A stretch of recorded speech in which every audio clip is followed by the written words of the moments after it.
kings and queens. We were really pushing the humor yesterday, man. We were really pushing the humor, and I enjoyed every last motherfucking second of it. We got a new mask. It's fucking weird. I'm not sure I'm a fan. Because it's weird. It pushes my hair down. So, look. It's a very cool design. You see what it does? You see how it goes like this? It's kind of like a shredder. You see it? It's nice, but it presses on my face far too much here in the front. No, here. Presses on my face far too much here in the front. I can pull it down like this, and it's very practical, like for to get a drink. I just pull this down all the way. And it's Oakley, so, high fashion, whatever. I think it was like 60 euros, bought by all the subscribers. Do you like it? Or does it low-key suck? We're pairing it with this high-rise. It's very cyberpunk. It's very, I don't know. I don't like it. You guys like it, really? You like it? Lepotan, matissimo lepotan. Do you like Gesaffelstein? He is very good. Yes, I like Gesaffelstein a lot. Bro, new Bulgarian meta drop. What happened in Bulgaria? I think you can pull it down tighter towards the neck. No, I mean, you see, it doesn't. I thought that was the case, but you see it finishes here. See, so I can pull it here, but when I pull it here, it's connected to this part. So it pulls this back, which then pulls my hair and feels very uncomfortable. And if I pull it up, it allows me to pull this down further. But it doesn't have a strong elastic here, you see?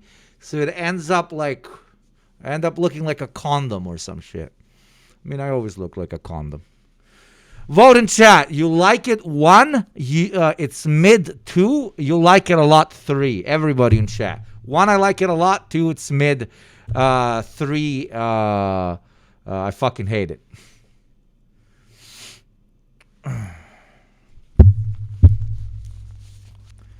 No, okay, 1, 3. I expected more 3s because I'm kind of a 3 right now. What's with the light? Everything. So close to rage quitting. Apologies for being late. I was struggling with the internet for around 45 minutes. That was absurd. Everybody is mostly 1s and 2s. So mid and good. Pizza famine 2, 3. Pizza famine? I thought Pizza famine would like it. It looks cozy. I mean, it is very snug. Is that your kitchen? My kitchen? The fuck is he talking about? I don't like synthetics. Yeah, it's weird. I mean, it's Oakley. It's weird. Oh, the bottles. No. Oh, somebody's fucking poor. Jesus Christ. You never had that corner of alcohol? My God, man. Or very boring. What's that? What's a kitchen? Imagine having kitchen. It's tactical. And then with this, yeah. But it's the opposite of tactical. You run in this for 10 minutes and chaos would ensue. Why am I overexposed now?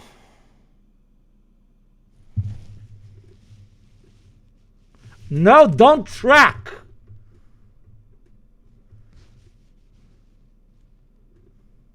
Like that. Okay. Christ. So the internet didn't want to work. I had to send fucking wedding invitations all day because you can't imagine how much of a pain in the fucking dick that is. Especially because they're digital. So you got to make sure you're sending the right link to everyone because it starts with their first and their last name. Then I had to go and pay an absurd amount of money for Casco, for my car insurance that went up for some reason. inflation. Then I come home. I'm like, finally, I'm gonna fucking stream. I get this mask. I put it on. It's squeezing me like I'm a circumcised dick in a condom that's intended for uncircumcised dick. and I start the stream and the internet isn't working. So fucking phenomenal. Thank you, Deuce, for being the first motherfucking G that paid their taxes today. Thank you, My Abomination. And thank you very much, Deuce, as well, for continuing your sub. Deuce got a dick bigger than my fucking head.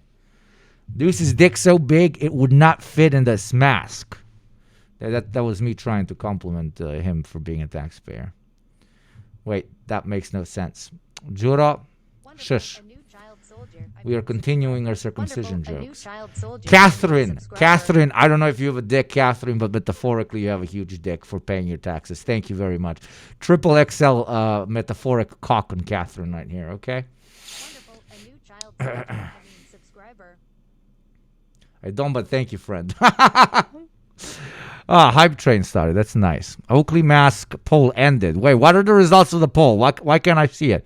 Mid. Everybody's saying mid. Okay, yeah, that's fair. It is mid. That's fair. It is mid. 60 euros. I mean, you bought it for me, so I am waiting for another one. I'm waiting for this. Wait, I'm waiting for this. Supreme mask zip. This one's going to be so weird. Where the fuck is it? Oh, come on, Google. Please do your job. No, not the full thing.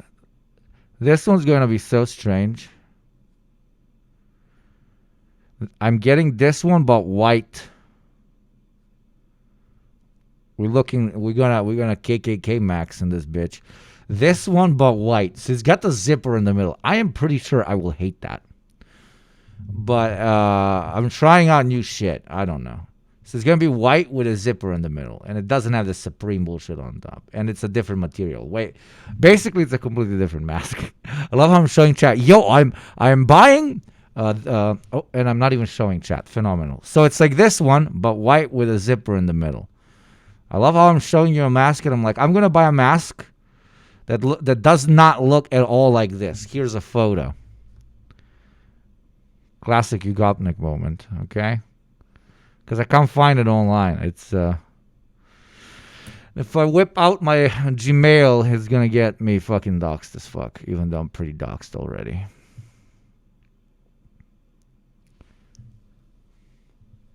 No, absolutely not. That sucks. Gonna be chewing on that zipper. I prefer the one you're wearing, man. Dude, I have a lot of masks, dude. I have a lot of masks. I'm trying them all on, you know? Everyone wants to wear masks as high fashion, but they can't because you would look insane if you wore them outside. But I am on Twitch, so everything is allowed on Twitch. Everything that would be insane in the grass world is less insane here. It's still pretty insane. Like I'm a guy that just streams with a mask. But at least, you know, if I treat it kind of like fashion, I kind of normalize it, which then makes me look a little bit less weird. Does that make sense? Zipper chewing is a feature, not a bug. Bro, get one of these. Let me guess. I'm not even clicking it. Let me guess. It's going to be a sex mask. Is it a sex mask? Oh, basically a sex mask. A cultural appropriation sex mask, okay? You can't tell me that there's two types of people that use this. People that do wrestling and people that have sex in it, okay? There's no third kind. I'm sorry, Latinos in chat, okay? You're either a wrestler or you're very kinky. There's no third guy. No third type of guy wears a fucking wrestling mask. Aztec wrestling mask.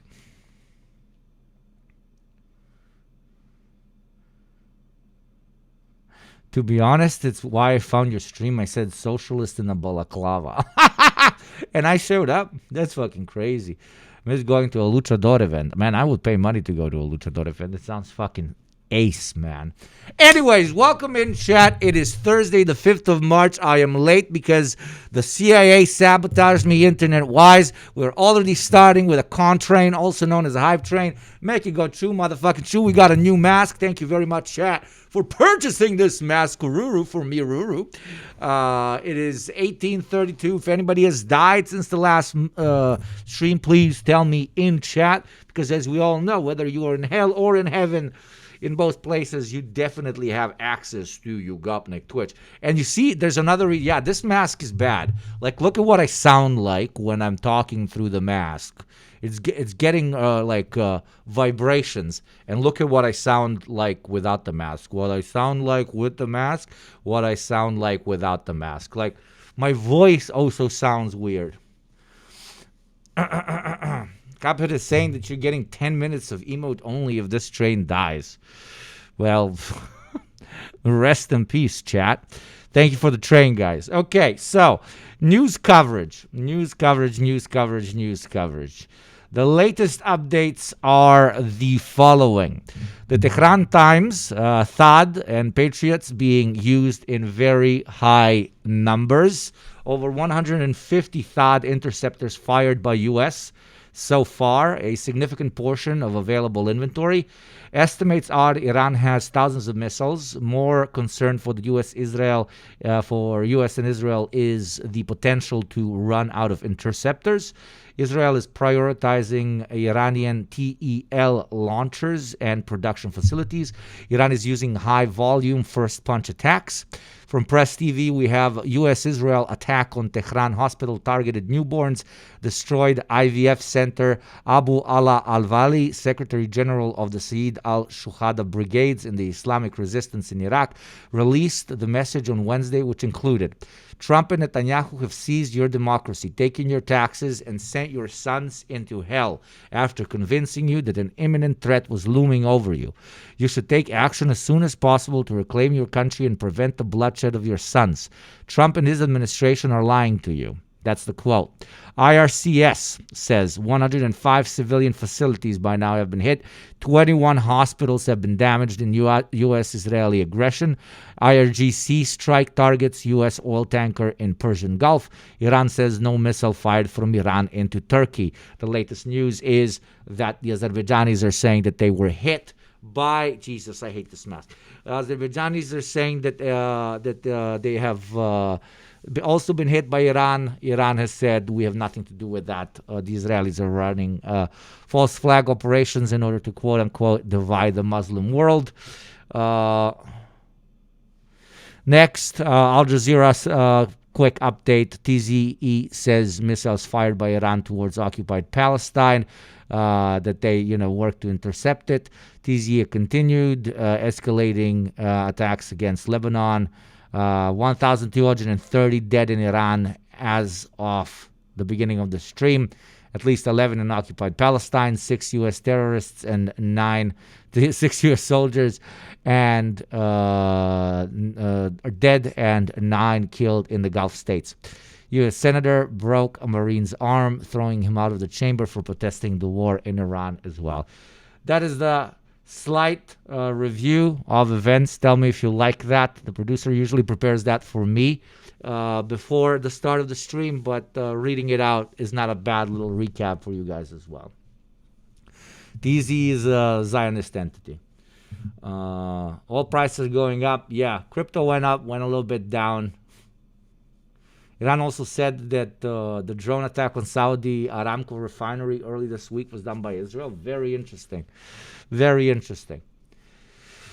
I continue being correct in my original analysis of the situation, which is very, very simple. The Americans want regime change. They want a relatively stabilized coup in Iran, which would allow them to extract the maximum amount of resources. The Israelis long-term, I've been saying this since like 2 years ago, so this is not related directly to this particular case, but the Israelis themselves believe and have always believed that in order to ensure a long-term stability for the Zionist entity, they must destabilize the entire region, not only Iran. no bordering country with Israel or one that does not pledge allegiance to them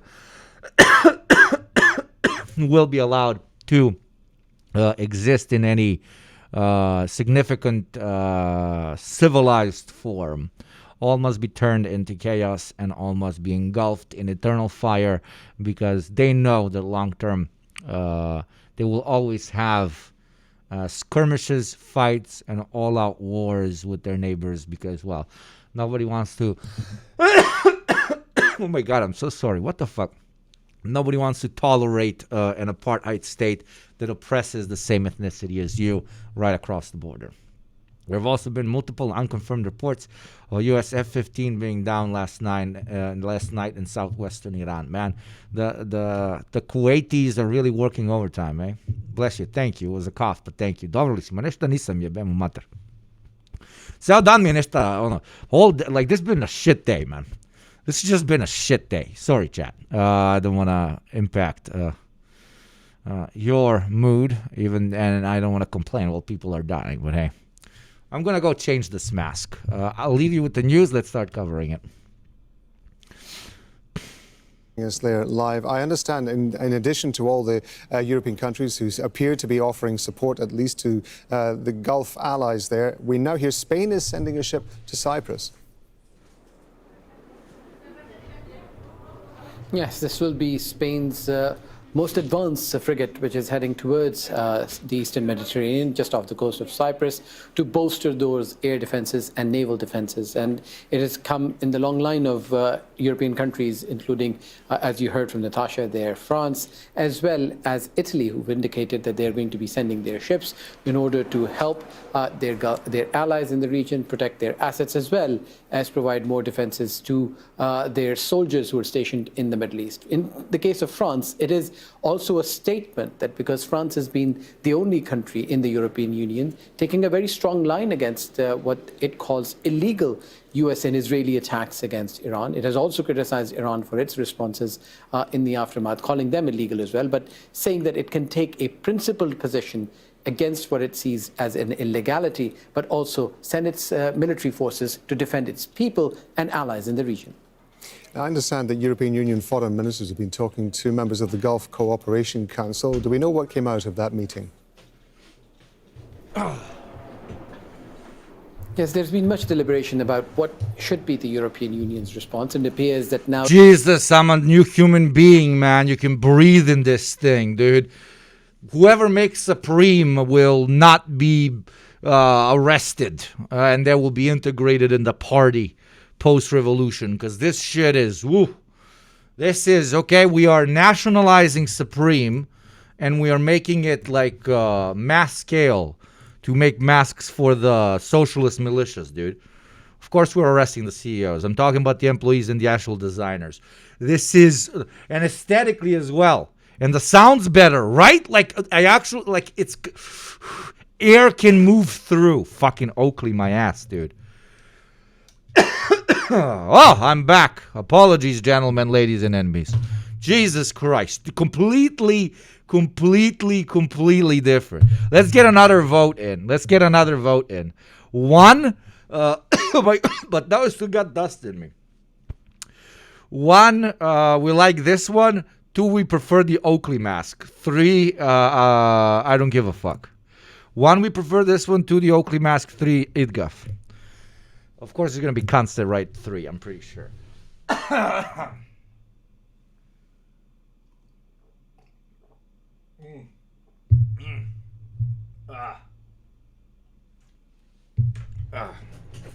Literally only ones. There's not a single 2. And Chilovina's a cunt, of course. Teba Beba is a dick. All the Balkans are dicks. RCS is a 3, of course. I love my 3s. I got 3 in my name. It's an obligation. That's fair. Oh,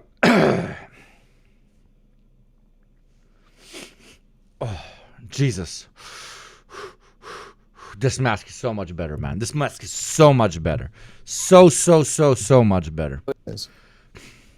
It's very important that the troops have a strong understanding of why they're there. And thanks for having me this morning. You know, when it comes to the Iraq conflict, the Bush administration spent a year making a case for why it's important for us to invade Iraq. In this case, what they've done is simply decided one day to start this bombing campaign alongside Israel, made no case to the American people, made no case to the troops, and the support for this conflict is falling. What little support there was is falling rapidly right now.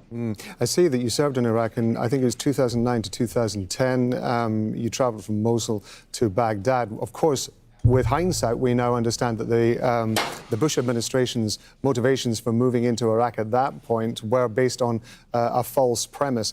What does that tell you about what we're seeing in Iran at the moment? How concerned are you? It tells me that they realize that creating a false premise potentially has drawbacks, while just being open and honest imperialist does not. The conversation is more complex this time, though, because it is not a battle between, are we doing this for American empire, that to an extent I genuinely trust that most MAGA people and at least half of the Democratic establishment voters would support. The taboo in why the Americans are going into this war, why they started this war, is when it comes to Israel and its relation to this particular conflict, this particular unprovoked attack, okay? And the main thing that most people that are agitating against this war should use when talking to classic and typical American chuds is reminding them of that exact case. A case that can be made very, very easily because Trump himself, the stupid motherfucker, says it. Fucking says it out in the open. We have to protect Israel. Okay. I must circumcise myself. We had to bomb Iran. I am circumcised, therefore I follow the rules of Tel Aviv. But no joke. Like, he said it out in the open, even though he is like main smart guy. The circumcised Gusano also previously said no. It was a defense against the Iranian defense against an Israeli strike, which of course is like too many snakes eating its own ass in a loop for anybody to comprehend, okay? That we could be getting into a similar situation. Even the bombs, they are circumcised. I'm very concerned that we're getting into a very similar situation right now. And, you know, again, the idea that Iran was an imminent threat to the United States is wrong. Like, they had no intention. The idea that Iran's nuclear program was a threat to anyone when they claimed we just destroyed it during Operation Midnight Hammer a few months ago. Am I correct in my previous comments about how every day Hormuz is closed, the Iranian state is winning? Yes, you're 100% correct. But also Iran is losing a lot of fucking money by keeping it closed, okay? So this is a game of chicken. Long term, who will capitulate? Will Vietnam style, the American people call for a stop on this aggression? And will the American state have to capitulate to their demands before Iran itself capitulates? That is a long-term game, okay? Everybody's going all in. They're hurting each other in whatever way they can. The Americans are mass murdering children, blowing up hospitals, murdering political figures, and yes, okay, targeting, I guess, legitimate military targets. The Iranians are targeting legitimate military targets, scaring the living shit out of Tel Aviv, bombing the shit out of it as well, and hitting the Western capitalists where it hurts the most, and that is the economy. They are circumcising the economy. The economy is now circumcised. No oil for the lubrication of the circumcised economy. So I don't know why I did that bit. I apologize to everyone in chat. So it's basically a fight between when will the Iranian military and state capitulate versus when will the cost of treats for Westerners be so high that they will want this war to stop. That is the game of privilege. On one side, bombs raging from the skies, your child headless in your arms as you're covered in the blood of your grandmother. And on the other side, annoyed Americans because prices are very high for treat number 785.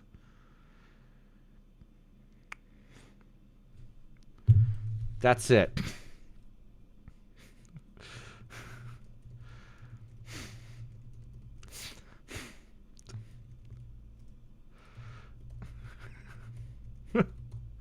Yeah, no joke. That's Empire versus the rest.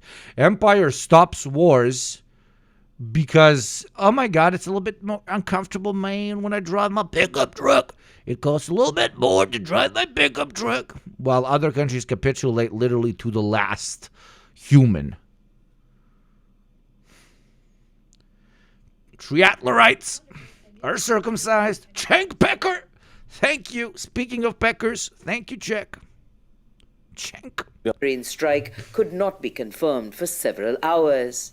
Until this. Prices have not gone up here, still waiting. Shelf goes literally like, I will consider not murdering your children, attacking your sovereignty and starting yet another war before the prices go up. For now, I truly, maybe, in the grander balance of things, you dying is still acceptable. But let's shake on this, kind little Oriental plebeian. If prices go up by 6%, I might consider not murdering you and your children. Does not sound like a deal. I think it is pretty fair, my friend. Unironic relationship between why people closer to the center of empire want wars to stop versus people in the periphery of empire wanting wars to stop. One is masturbation, death, blood, guts, fucking blood in your stool because you haven't eaten for so much or because the water is so infested. And the other guys are like, man, my F-150 Raptor, I can't drive it nonstop, brother. That is why we hate imperialism. That is why we hate unipolarity. That imbalance is unnatural. It motivates irrational anti-human behavior. If there's any U.S. service members that are in here and having doubts about their service, there's an easy way to guarantee your way to heaven. Please look up Vietnam fragging to learn more. My God, Jesus, I don't know what that means. I denounce.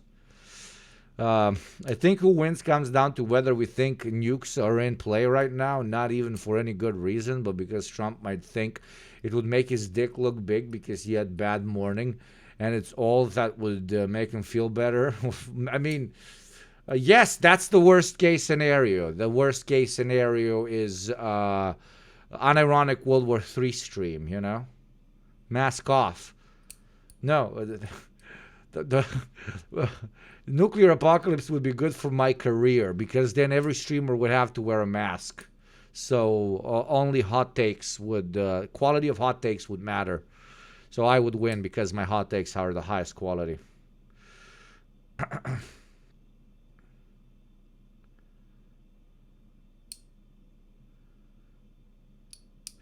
Anyways, 30th minute has been reached. If you want to support the show, if you want to gamba, if you want to be an investor from the grounds up, if you want to invest in new, better masks for you, Gopnik, who you just saw, bought an Oakley one and almost died. If you want to be ethical, and by ethical I mean be a goddamn taxpayer and not a moocher on the socialist economy that we call you, Gopnik chat, please do consider subscribing or gifting to fellow chatters. Let's make chat go motherfucking purple. Wow, we were very good. We are hitting really good numbers. Let's start pushing that shit and bringing the show to the mainstream because I think it deserves to go there. Not only because I am good, but because this is the best fucking community on this platform. Thank you, SCA, for paying forward. The best thing any chatter can do is continue a sub or pay forward a sub. Thank you very much. Space Pope. I love the Pope, especially when he's in space. The Pope isn't circumcised. Thank you, Space Pope. That's a great name. Or she or they, absolutely. You should have an accountant on so he can give people tips on reporting less taxes to the U.S. and give it to socialist tax. Yes, I have an accountant, and they're very good with me paying the right amount of tax. But when it comes to you guys, yes, maybe I should get my accountant to the show. That's a great idea. Yeah, it's a she. I should get my accountant to the show, and she should give you tips on how to avoid taxes in the United States so you can have more money to give me. That's fucking brilliant. That is brilliant. That is 10 out of 10. Look, as I'm saying, I'm being like a light is shining down upon me from the heavens. Okay, as we all know, there's no taxes in communism. Okay, long term, communists believe in taxes less than libertarians. So but while in capitalism, we have to pay our taxes, our fair share, especially on Twitch chats.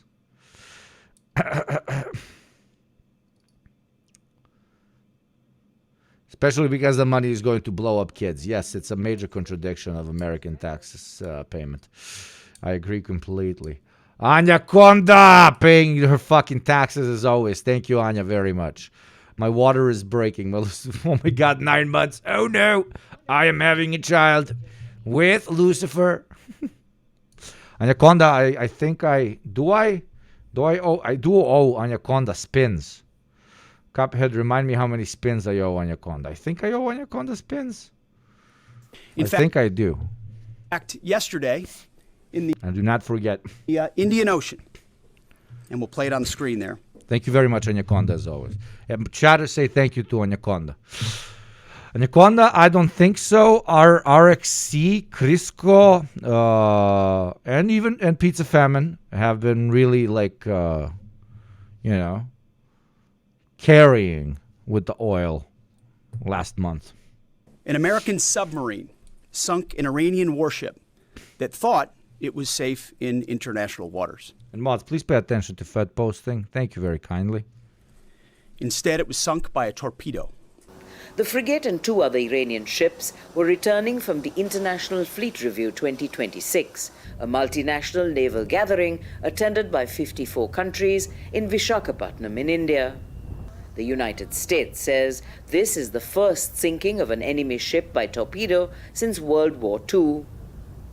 Back at the hospital in Gaul, the arrival of more than 80 bodies recovered from the water.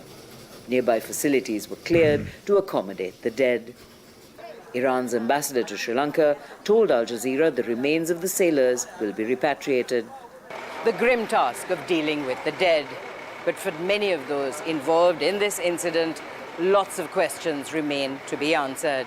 Mina Fernandez, Al Jazeera, Gaul, southern Sri Lanka. Air travel across the Middle East has been significantly impacted by the escalating conflict. Repatriation flights have begun to...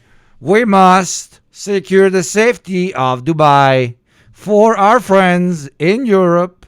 50% of the European economy is going to Dubai and being shot in the mouth by Emiratis. We must protect our Emirati friends. 50% of what they do every day is shit in people's mouths. This is very unsustainable. We must save both Europe and the UAE. They depend on each other far too much. Why am I doing the... yeah, brother. Back in America, we don't shit in no mouths. God damn it. The U.S. was supposed to go to the same naval exercise, but pulled out last minute. They planned the ambush. Yeah, they explain it to themselves like, okay, the Iranians are gloves off. They're hitting everything in surrounding states that has anything to do with the United States of America, so we get to hit anything that has to do with Iran anywhere else. That's the stage of the war that we've been brought to, right? But I'm pretty sure the Americans would still do it even if the Americans did not. Yes, Anya has a spin for 20. Anya, I will give you the free spins. To I arrive promise. in Israel where missile warnings are frequent. Iranian ship was also unarmed in order to attend. Yes, it's a very dishonorable thing to do. I'm not giving them any excuses. I'm just saying that's the stage of the war we're at. There's no fucking rules. There's never been fucking rules. Who the fuck do you think we are?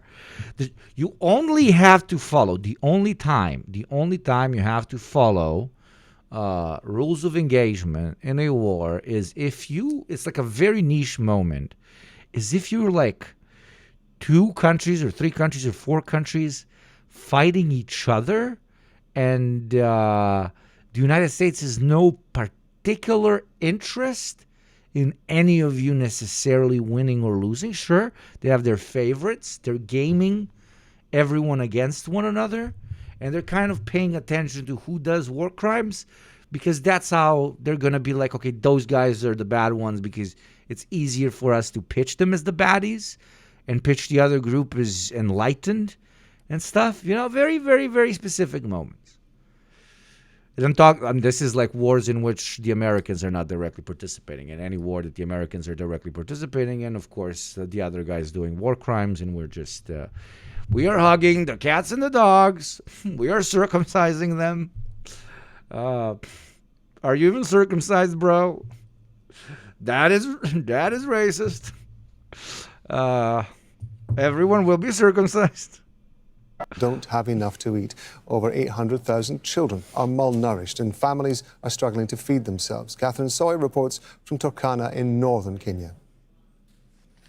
Every time there's a drought in Turkana, families turn to wild fruits and berries. Why would a tactical nuke deployed in Tehran result in global nuclear conflict and not immediate collapse of American hegemony? Depends. Both can happen if if competing states to the United States decide that it's time for nuclear Armageddon, and if they react really quickly, we have nuclear Armageddon. If they slow the fuck down, things can potentially work out in our favor, because everybody would turn against the Americans to an extent that we've never seen before. At least I have to believe that, right? I literally have to believe that. Welcome to Democracy Now!, democracynow.org, the War and Peace Report. I'm Amy Goodman. The United States Senate rejected a resolution Wednesday that would have directed the removal of U.S. armed forces from hostilities with Iran, as Iran's government said the death toll from joint U.S.-Israeli attacks passed 1,200. 52 Republicans were joined by Pennsylvania Democratic Senator John Fetterman on a procedural vote opposing the War Powers Resolution. This is Mississippi Republican Senator Roger Wicker. I'll vote no on the pending resolution. Europe would never go against America, even if they nuke them. Except España, cerveza, cerveza. President Trump. To the extent I am inclined to agree. Of course, I don't agree, but maybe. Like there is a 30% chance that yes, there is. That's how cocked Europe is. There's an unironic 30% chance that even if the Americans nuke them, they're going to be like, oh, thank you, Mr. President, for only nuking one part of our country. That was incredibly strategic. Yeah, that was very strategic, Mr. Trump. Thank you for not nuking Berlin, but only the Frankfurt. Yeah. Sehr tactical. Yeah. Decided to attack Iran. That decision was profound, deliberate, and correct. 44 Democrats and 2 independents voted to advance the War Powers Resolution, joined by Kentucky Republican Senator Rand Paul. That fell short of the 51 votes needed to pass. Georgia Democratic Senator Raphael Warnock. Because this vote failed, Democrats are going to repeat the 2003 oppose the war but fund the war to support the troops. So remember that. Absolutely, my friend. The classic Democrat thing is a war is not bad. The way you are doing war is bad. We would do war in more ethical and more based and more efficient ways, okay?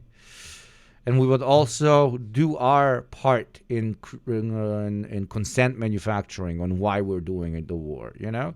That's kind of the ideological battlefield that exists between the center-right and far-right parties of the United States. It is, one is little sissy bitch boy, not even circumcised, that like lies to you about why they need to start a war. And the other one is base Chad, very circumcised, that tells you like we're going to war because we can and fuck our enemies and we will fuck them up. But of course they do that only after, they only do that at woke war. We don't do woke wars. We're Department of War. But they only do that after they promise you that they'll definitely never do it. Knox spoke ahead of Wednesday's vote. The declaration of war is not a power that the President of the United States has. The Constitution makes it clear the declaration of war is the authority and the Cheers, chat, to your health. Anybody drinking with me today? We are continuing. I didn't finish it yesterday. There's quite a bit left. We're finishing this dunya. This apricot or whatever, arakia. Živeli, motherfuckers, živeli. Bog s nami. Ajde. responsibility of Congress. Meanwhile, Politico reports some Democrats are not ruling out voting in favor of a multi-billion Open a bottle of vodka. Hell yeah, sister. dollar infusion of new funding to the Pentagon. The White House is They literally pulled the Family Guy. Whoever is against war is motherfucking gay. Yes. reportedly We are being against war is gay. considering Aprikot je kaj si, pa nikaj pa onda koj kurac tebra Dunja English, koj kurac. It's quince?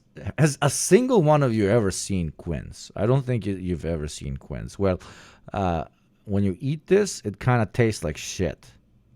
But when you squeeze a lot of it, and I mean a lot of it, it's very expensive to make real quince rakia. It's usually fake. Like, this is fake shit. Like, real quince rakia needs to cost like single malt whiskey. Because, as you can see, this shit is dry as hell. So you need a lot of these guys in order to make, a ton, or like at least half a ton of rakia. So it's going to cost a lot. But it tastes like heaven. This is the most like... for some reason, this thing creates a particular taste and aroma that 100% of everyone likes it. There's no human being that tries a drink made from quince and doesn't go like, okay, yeah, that's pretty nice. That looks like an apple if it was also somehow an alcoholic. What's up, and motherfucker, go fuck yourself. But that's kind of fair. Looks like a pear. Yeah, it's not a pear. Any Romanians in chat? Is that gutui? I have no idea, my friend. The fuck is a quince, right? I know, right? A quince is an alcoholic pear, according to a Toasty. It's the sole member of the Sidonia and the Malini Subaraturi of the Rosanuru family. It's the Burababara Katoru Tuturu. They are eaten raw or pressed into jam, quince cheese, or alcoholic drinks. I am a quince. You guys aren't queens, you're quinces. Because when I squeeze you real hard, you get me drunk. asking Congress for $50 billion in new funding, on top of $990 billion in military funding already approved by Congress in recent months.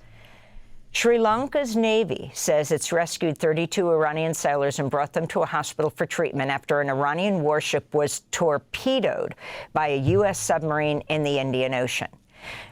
Honor does not exist anymore. Zero. Circumcised one, honor zero. Lankan officials said they'd recovered 87 bodies from the ship's wreckage after it was struck without warning in international waters near Sri Lanka's coast. Defense Secretary Pete Hegseth celebrated the attack on Wednesday. An American submarine sunk an Iranian warship that thought it was safe in international waters. Instead, it was sunk by a torpedo. Secretary Hegseth added the U.S. and Israel are in the process of crushing Iran's government, quote, without mercy. Iran's foreign ministry says U.S. and Israeli attacks have struck 33 civilian sites across Iran, including hospitals, schools, residential areas, and historic sites. Earlier today, airstrikes destroyed Tehran's Zadi Stadium. Even the literal Nazis during World War II rescued the survivors of ships their U-boat sank. It was considered a matter of basic honor. There you go. I didn't even read this. My immediate reaction was also, holy mother of honor. Holy mother of lack of honor. Pete Hegseth said this was the first sinking of an enemy ship by a torpedo since World War II. Oh my God, too long, can't read.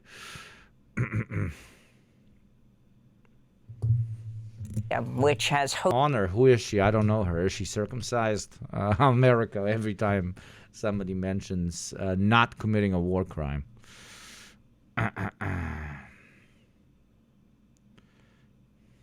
Wants to emerge out of this. He's talked, for example, about the Iranian people rising up and taking over institutions. But at any rate, we've heard in the last hour or so this interesting line that he wants. What do we want from this war, and will the price of treats go up? Yes, yes. To be personally involved in choosing whoever does become Iran's next leader. What more can you tell us?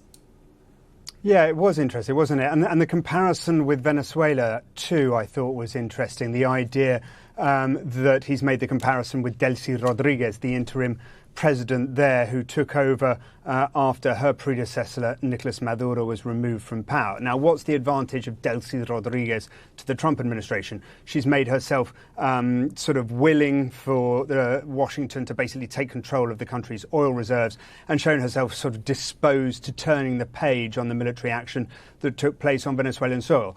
Quite clearly, that model appeals to Donald Trump to be replicated in Tehran. Will it be as easy or as seemingly... Man, mother of basic hot takes. Yes, Donald Trump wants this to be a quick win, a quick war, a quick tap on both his own back and the military industrials back.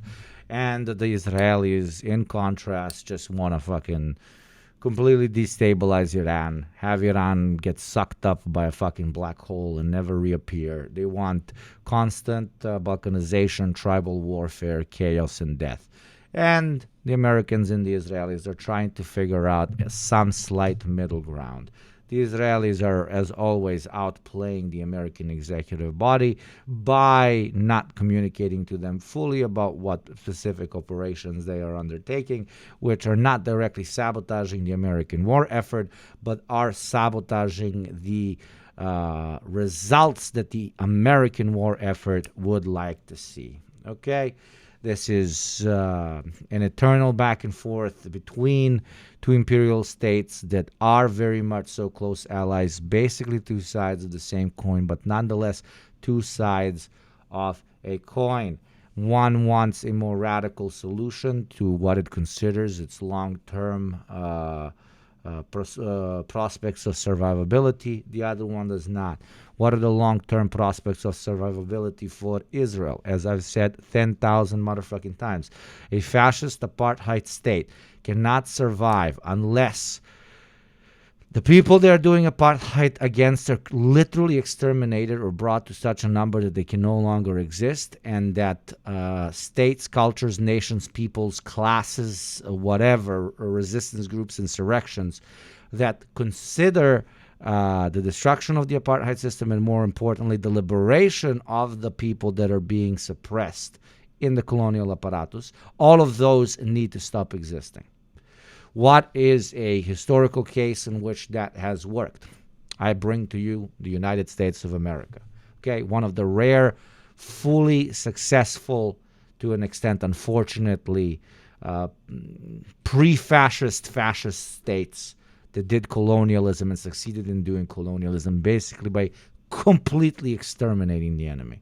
I'm not saying that native peoples of the North American continent don't fucking exist. Of course they do. But that's what you have to do if you want to stabilize your colonial project. So TLDR, Israel very rightfully understands, because that is the correct analysis of a colonial project, that it must destabilize everybody in their environment, basically render those places inhospitable, which would allow it to finish the main job that it needs to do, which is kill every single Palestinian, or at least lower them to a number where, it's irrelevant what they think.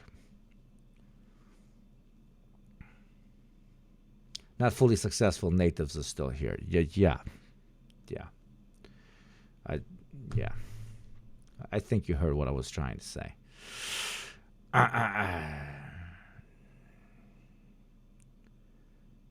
Forgot about Canada, Australia, etc. Yes, yeah. But they were successful because the American project managed to set the precedent for them.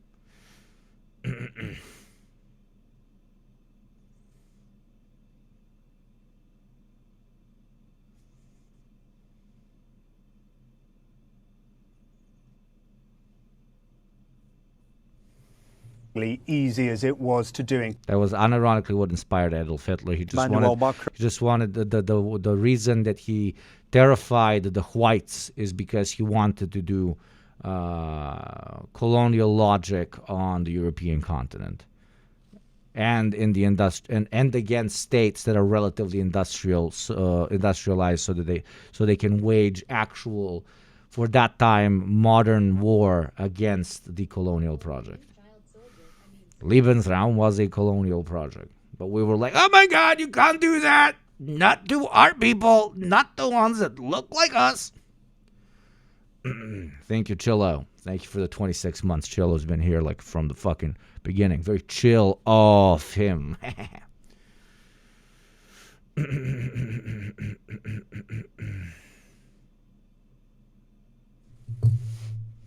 Trying to urge the Israeli military not to attack those areas of Beirut. But I think what is happening here is that for a very long time, for months, we had been talking about the possibility of an escalation of the Israeli campaign against Hezbollah. There was a ceasefire in Lebanon. Israel had continued to carry out attacks, accusing Hezbollah of trying to rebuild its military capabilities. So here, I think the situation is that the Israelis are dealing with their unfinished business in Lebanon, if you like. And I think what we're hearing from Israeli officials is an indication that this is likely to be a prolonged conflict in Lebanon. Okay, Hugo, thank you very much. Hugo Bashega in Tel Aviv for us. Well, let's go now to the Turkey-Iran border, where our correspondent James Waterhouse has been speaking to people leaving the country for safety. Some of the voices in this piece. We have reached the first hour. I call upon chat in this grift session to turn me into Tel Aviv. What do I mean by this? I want you to rock, cock, and load massive payloads of subscriptions and fucking throw them in my mouth. Spit it in my mouth and call me Sally. 5, 10s, 20s individual subscriptions. I want to be turned into Swiss cheese. I want to be Tel Aviv'd. Okay? I want you to do with subscriptions to me what Iran does to Tel Aviv with missiles. Okay? Turn me into Swiss cheese now. Swiss cheese now. And in return, you get so much shit. A tactic. Oh, da, da, da, da, da, da. 5. I don't think so. Da, da, da, da, da, da, da, da, da, da. Oh, no. Da, da, da, da, da, da. I'm getting circumcised. Da, da, da, da, da, da, da. Thank you very much. I'm getting Tel Aviv. No, brother. Don't get Tel Aviv, brother. No. No, brother, no. Oh, my God. I'm losing my dick. Like fucking Scarface. I want you to do this to me, chat. I don't think so. Thank you very much. A tactic. Thank you very much. Okay? Tony Montana getting shot for 10 hours. Is there a version of this?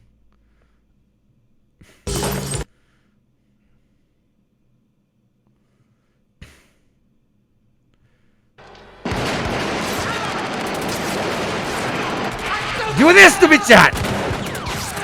Come on! I think you fucking bullet! Go ahead, take your fucking bullet! You think I'm telling me what better? Go ahead, your fucking bullet! Go ahead!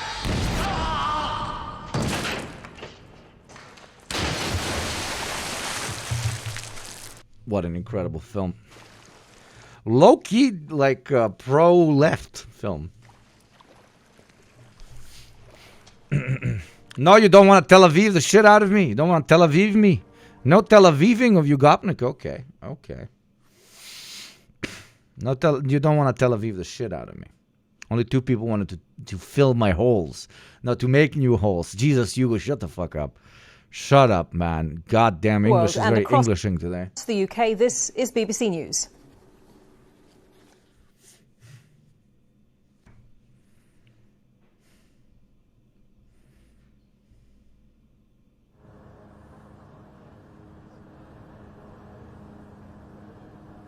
The fuck?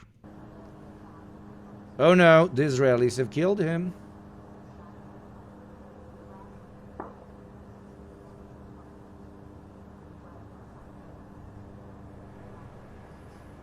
just for real. Like, BBC News just fucking botted the fuck out. Pink Cake, you just did that to me. Look at what you just did to me, Pink Cake. Ah! Single sub, there you go. This is so old. It's very funny, but it's so old. So old. I want new things. If they are Jesus, how loud are you? not doing anything to stop you from doing what you are probably not doing anything worth fucking doing in regards to resistance, right? If the government or the people in power are not actively trying to quell the flames of your resistance, you are probably not in a resistance. Right? If you are resisting in ways in which you are allowed to resist, at places and times you are allowed to resist at, you're not resisting, unless it is a threat of something greater to come, right? If you say, I'm going to yell at you, and then next week I'm going to yell at you again, to the billionaires, right? To the oligarchs, to whoever, right? You say, I'm going to yell at you, and then next week we're going to come back, we're going to yell at you with signs. And then next week we're going to yell at you with bigger signs and louder. And we're going to yell, I'm going to yell, I'm going to yell. But then eventually, we're never going to do any violence because we're against that morally, and we're not going to do any economic violence because it's kind of inconvenient and hard to organize. So really, we're just going to yell at you forever. That's not scary to billionaires. They will go, great. That's awesome. That's there awesome. You go. A great example of that is that the original Scarface script by Oliver Stone was about how the CIA directly supplied the powder to Tony Montana, and it had to be rewritten. So you know you're writing a good script when the CIA hits you up and is like, we want this goddamn Latino gangster to just be gangster for no reason. It is in their blood. The Latinos, they shake their butts and they sell cocaine. Okay. What's this? You beat. Oh my god, I beat. Hold on a second. I'm so sorry. Hold on. Oh. I gotta scan you, boo. No, I literally just want to be helpful. Okay? I just want to be helpful. You can't just come through here with all that. If there's metal on me, let's find it. Absolutely. Okay. I gotta scan that. I gotta check that. I'm just a small town boy. I just want to help, okay? I just want Make to sure help. it's safe to come through this TSA gate. What about this area? No? Maybe this area? Oh my god, who gave them the area to record this video? They're lovely. What's this? My producer told me to give you some entertainment, so it's not only conversations about war, so I'm doing so while you subscribe to me. The food you eat, is it inside your body? Yeah, where else would it be? Well, technically, like... It's like a straight pipe. Well, not straight pipe. Right. So, like, we're kind of like a straw. Yeah. So hear me out. Yeah. So then if you were to take some... Okay. An oil tanker Pause over. World War III. was struck early on Thursday by the Islamic Revolutionary Guards Corps Navy, although it didn't identify the vessel, and we haven't yet been able to independently verify this. But what we can say... Wait, is I got a berry link. You know, I am very good with this game. I have an experience. I get bombed before. It's very sad to play a war game inside a war. Like, you know how you got bombed with that. You know, I am very good with this game. I have an You know what? Oh, fucking G, man. Oh, always keep your sense of humor, mate. Always keep your sense of humor.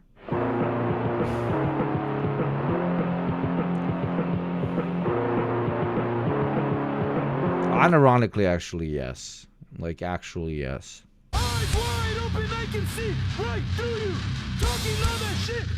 Oh, sorry, I got fucking zoinked by the algorithm. Jesus Christ, dopamine receptors. What? will probably hold back from making trips through high-risk areas until there's some evidence of a cessation or substantial reduction of hostilities. So what about US naval escorts to deal with that security issue? There was a US naval escort for tankers in the 1980s during the Iran-Iraq war called Operation Earnest Will. But experts consulted by Verify told us that the circumstances today are very different. First, because the US is directly involved in this conflict this time and currently using its ships to defend its own military assets. So there's a question about the availability of vessels for escorting tankers. Second, because the main challenge is not defence against the Iranian Navy, but against Iranian drones and small, fast boats, which it's possible were responsible for the hit on the tanker off. And We are talking about 21st century human beings. 2026 human beings, to be exact. Not 1980s, not 1970s, not even 1990s human beings. We're talking about human beings that will not take on a fucking job. We're even talking about corporations that are less likely to take on such a big risk, not because they care about the lives of their employees, but because they care about potentially losing entire tankers. We live in 2026. Not a lot of guys are going to risk working oil fields. Not a lot of guys are going to risk working tankers. Not a lot of guys are going to risk flying, driving, or sailing through places where there is a 0.1% chance of being hit by a drone or being hit by a missile or being hit by a fucking AK-47 round. Are you fucking insane? Are you insane? What fucking insurance company is going to cover the insurance of you flying through a zone that Iran said, we will blow you up? Okay? Absolutely none. Or the insurance premium is going to be insanely through the roof. Okay, блядь? So, блядь, fucking блядь, for fuck's sakes. Like, of course it's going to impact prices, блядь, because nobody, блядь, wants to go through this shit, блядь. People in the 80s, блядь, will do this, блядь, because they had nothing to fucking live for, блядь. They didn't have access to TikTok, blядь. They did not have labubus, blядь. They did not have fucking Steam Decks, blядь. So, of course, I'm going to go in a ship through fucking AK-47 rounds, blядь. But I have a Steam Deck, blядь. I'm not risking my life, blядь. I have a Steam Deck, blядь. Okay? So that is my addition to this fucking plebeian analysis. They do not count for willingness of sailors, blядь, to fucking pičku materinu idu kroz ono sranje, jebemo mater. In other words, my view of imminence is the troops have to be massed on the border. The attack is just about, the button is just about to be pushed. That's imminent. It has to be immediate. No other choice, no negotiation. And the thing that makes this has to be a threat, but is this auntie like fucking war-loving auntie? I love this shit. Let's go. Been authorized by the U. In the 80s, Cabbage Patch Kids were filling the role of Boo Boo occupies. Okay, old man, that's fair.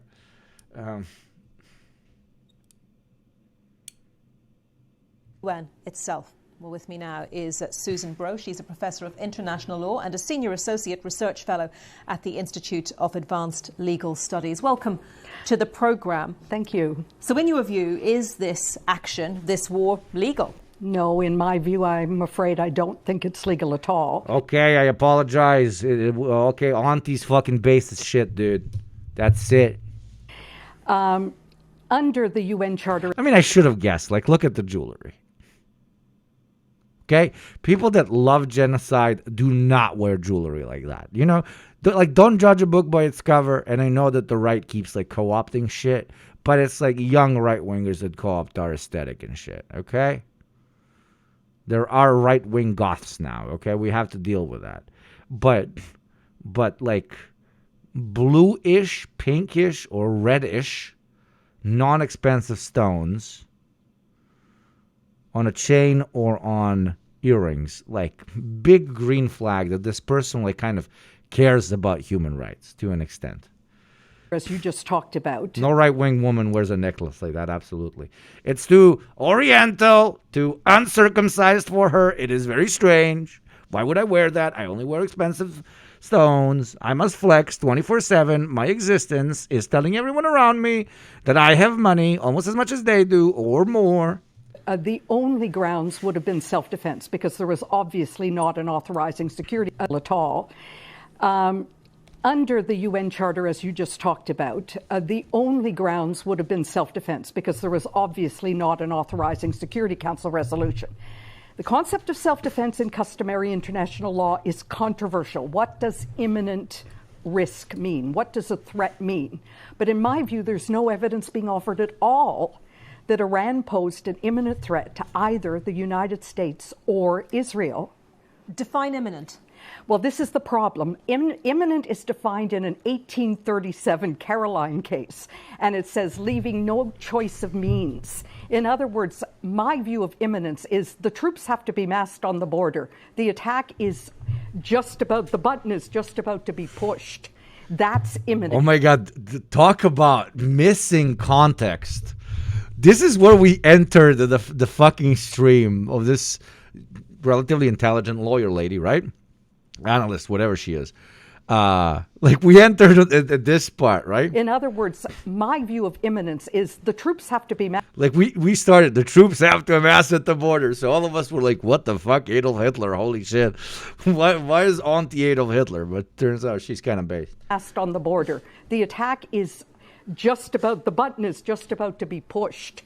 That's imminent. It has to be immediate. No other choice, no negotiation. And the thing that makes this even worse is that they were in the middle of negotiations. So in other words, they were negotiating. And the U.S., though, says... They were literally negotiating, dude. Like, they were literally negotiating.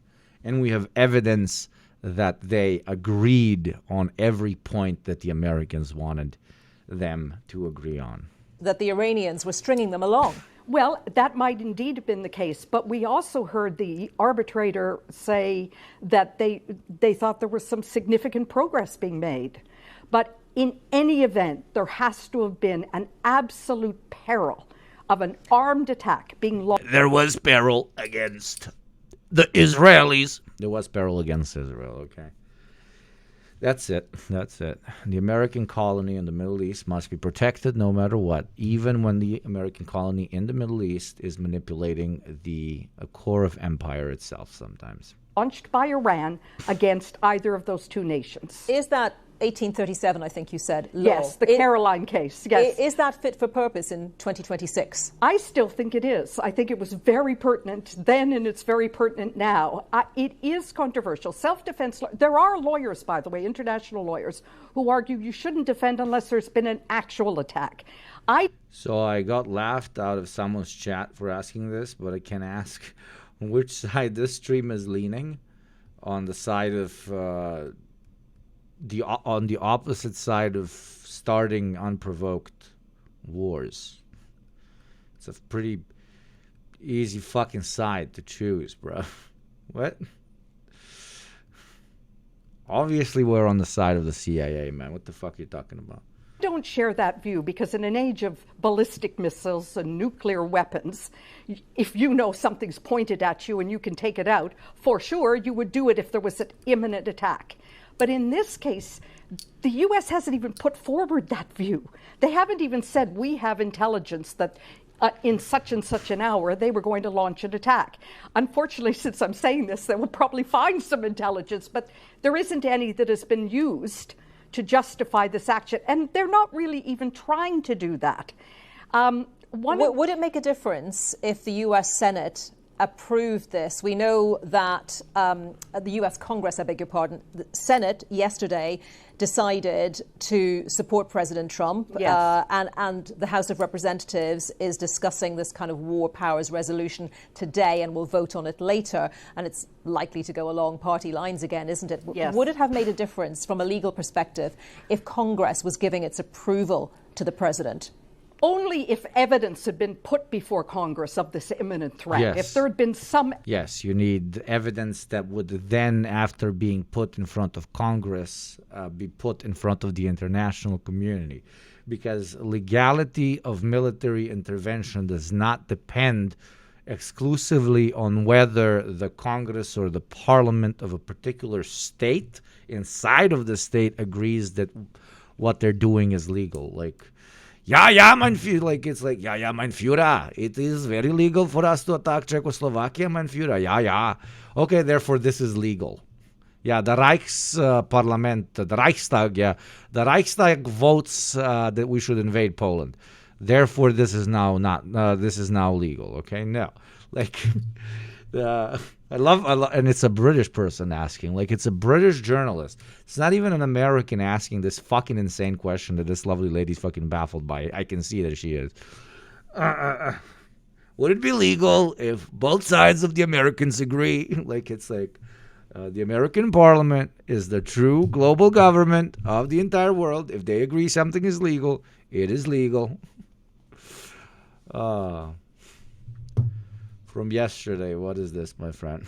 Yesterday was like such a good stream, dude. Yesterday was an incredible stream. And they can't even invent anything interesting. It's always fucking Jew, black, Jew, black. Like, dude, make it more interesting. Fucking foreskins and fucking aliens and fucking, it's just so boring. I agree. That's why I keep doing the foreskin bit. Like, we are inventing new right-wing conspiracies here. You know, new anti-Semitisms, new racisms, which, when we do it, is supposed to show just how absurdly, insanely, fucking degenerate and stupid bigotry based on ethnicity, religious category, culture, and so on really is. It's so boring, man. Let's talk about foreskin. Let's talk about sex. Let's talk about foreskin. No. Ay, God damn it. Evidence that's been put forward to either normally there's evidence put forward in a letter to the Security Council, for example. And the right loves not stop thinking about people's genitalia. It's bound to catch up. It's not going to catch up. Like, the whole they want to circumcise you will not catch up, because the modern Western far right comes from the United States. And the modern Western far right is all fucking circumcised. So they will not advocate for like liberating ourselves from the Jew who wants to circumcise us, to mark us as their slave, as it says in the Torah. All slaves must also be circumcised. Why are Americans, who are mostly not Muslim or Jewish, circumcised? It is an allegory for slavery. Like, the slave cannot do this analysis because it would imply he is a slave. So it's crassy, you know? So it's not going to catch on. I'm just doing it as a bit. I'm not clicking on a link that says foreskin man, foreskin man. You inform the Security Council. There has been an example in 1967. Some people cite with approval. Can we call them half penises? Oh, God. The Security Council, for example. You inform the Security Council. There has been an example in 1967. Some people cite with approval Israel's going against the Middle Eastern powers in 1967 because Egyptian tanks were literally massed on their border. So it might have helped, but it doesn't influence international law. Is international law under attack right now, under pressure? Yes, it's under significant pressure. I don't think any international lawyer can deny. It's a pretty good link, but I'm not opening a comic book in which the circumcision of a child is depicted.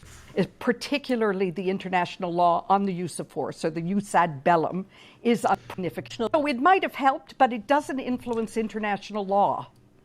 Is international law under attack right now, under pressure? Yes, it's under significant pressure. I don't think any international lawyer can deny, particularly the international law on the use of force, or the jus ad bellum, is under a particular attack. I viewed it, I said today... Tell us what that Latin phrase means. Yes, that's the lawfulness of resort to force, jus ad bellum. Jus in bello is international humanitarian law, the law in the war. But the lawfulness of resort to force is under attack. It has been 2003 Iraq, the Russian invasion of Ukraine. This isn't the first time. There's been a number of attacks on the collective security system, which is what I call it, the United Nations system. But this is fundamental. And I said today we're entering an age of anarchy. Well, what about... It's so sad that basically an international law lawyer, when asked about whether international law is in crisis, proceeds to list out the most important and most impactful wars of the last 25 years not being stopped by any, legal body as a crisis of international law. My dear friend, that does not depict a crisis. That depicts international law as not a thing. It doesn't exist. It's like, do you think that the law is in crisis in this neighborhood? Yes, I do believe it is in crisis. For the last 10 years, murderers have been murdering, and almost nobody has arrested any murderer. It really is in crisis. No, that means that there's no fucking homicide law in the fucking neighborhood, bro. Ay, ay, ay. The delusional view of the world order is just being totally exposed? Not necessarily, my friend. I think you're being very harsh, okay? This is a person that has dedicated her life to trying to introduce law and regulation to how states treat each other. This is a noble pursuit. Naive, but nonetheless noble. So, you know. Leave the nice lady alone, for God's sake. Her life's work is crumbling. I mean, for 30 years now, so it's been crumbling from the get-go. International law is Santa Claus for adults, but I still appreciate people that dress up as Santa Claus and give gifts to kids. So international law might not necessarily be followed because we live in unipolarity, but hopefully in multipolarity it will be followed. And we do need proud, uncorrupted, legal professionals, judges and lawyers that are going to try and protect it when there is an actual legal body that will be able to prosecute and punish those who break said international law. So, you know,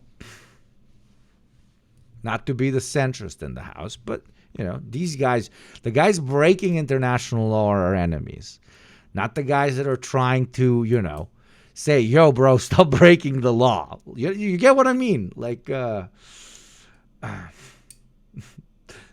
international law is Israeli. It was promised to them 3,000 years ago. Did anybody check if this lady's circumcised? I'm not sure if she can have an opinion.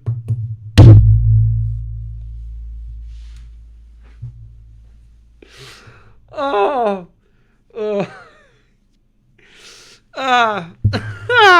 Oh. Oof. Oh. Yeah. Anyways, we are reaching 1 hour and 30 minutes.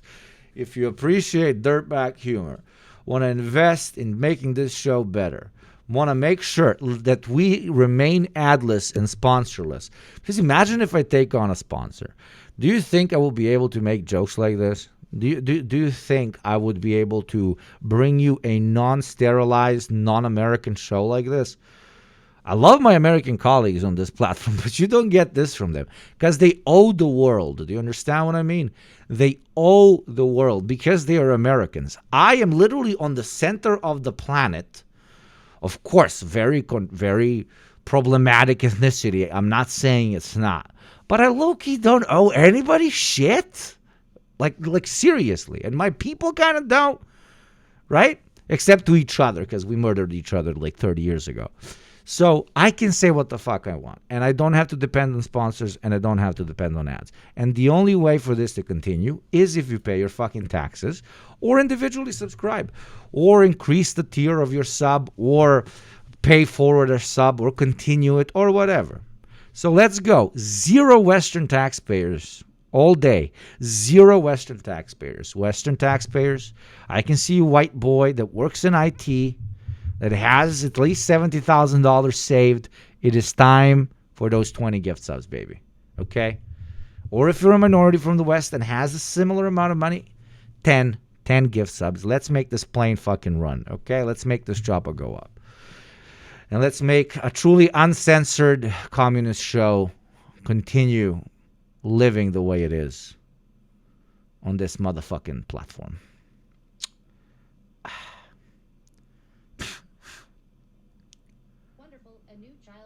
Thank you, Trick the Rogue. There we go. But developing world chatter, not first world chatter. See, it's always like this. Fucking first world. Like I genuinely just don't think I even have fucking Western white boys in chat. I don't think I have. I have white boys, but from like fucking Poland and fucking Belarus and fucking Greece or some shit. No, I don't. I genuinely sometimes feel like I don't have Westerners. That's why they never pay their taxes. Developing world chatters, though, they always come in, drop their fives, you know. I'm not white guy. Barry, you do not count, okay? You do not count. You do not count. I'm here. Western white boy here. Oh, my God, you disgust me. You disgust me. If you have not paid your taxes, you disgust me. I'm fucking kidding. I'm poor, bro. I have no hose. You might get some hose if, you flexed with that fucking subscription bling, Like, how is a host supposed to respect you if you're not even a subscriber? You hit up a person, you hit up a lady and she sees that, like, name, in chat, not having the subscriber badge next to it, and she's like, what? I'm not talking to this motherfucker, You gotta fake it till you make it, dude. You gotta fake it till you make it. I love the allegory I just did. Very stupid. You get maidens when you pay your taxes. Exactly. Thank you, Trick the Rogue. Very much. I believe Trick the Rogue is native and paid taxes. And you motherfuckers hella quiet. I even lowered your level for Gamba. This might versus right argument, because we have heard... Yeah. Bro, I'm not taking out a loan to give you gifties to get hose. You're never going to get hose, bro. Jesus Christ. You will be perpetually maidenless. Once I became a subscriber, I had 5 men, 5 women, and 10 non-binaries on my arms moments later. Absolutely. That's what happens the second you subscribe, right, subscribers? You're definitely not maidenless. I can guarantee you that most of my subscribers are not maidenless. What's this? Human rights activists continued their 13-day protest tour in Charlottesville today. The bloodstained men are fighting against male circumcision and the trauma it leaves in men. They are known for their attention-grabbing aesthetic, which features an all-white outfit with a blood stain on their pants. Members of the group were out at the intersection of Emmett Street and North and Barracks Road today, marching around with signs with messaging supporting the cause. We are here to educate and warn. It's a dual function. To warn the American people that circumcision is child abuse, it's male genital mutilation, it's not medicine, it's a punishment, and we're here to educate. And it makes you into a slave. They're correct, and history will absolve them. Yes, it will. Yes, it absolutely will. To debate that is to, like, genuinely think that children should not have any what's it called, control over their bodies. Okay. Happy dating my girlfriend for 3 years now. Nice. Nice. Nice. Thank you, Ani Nikki. Ani Nikki. Ani Nikki shooting those fucking subs at me like I was Tel Aviv last night. Oh.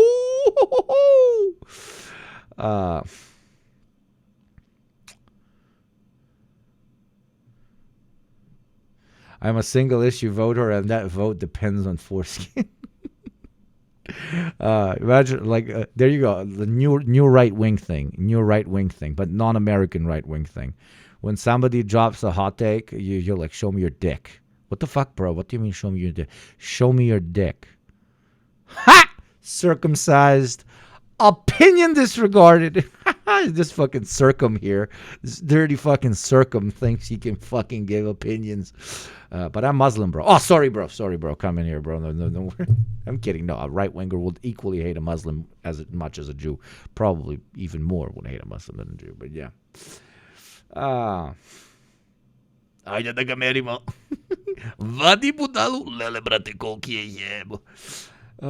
Iranian people dirty Circum. Briefly saying that they actually want... Thank you very much, Annie Nikki. Thank you very much. ...the regime in Iran what to be overthrown. What is this? A circus? No circs allowed? Dirty circs. Saying that they actually want the regime in Iran to be overthrown, that they want the... Well, what about this might versus right argument? Because we have heard Iranian people briefly saying that they actually want the regime in Iran. Yeah, and there was a lot of Americans during January 6th that wanted the Biden regime overturned and to storm the Capitol like true freedom fighters. And Moscow should have immediately bombed, the Kremlin should have immediately bombed military installations of the United States of America. And Chinese troops should have deployed on the eastern seaboard. You know, there's a lot of people in America that would love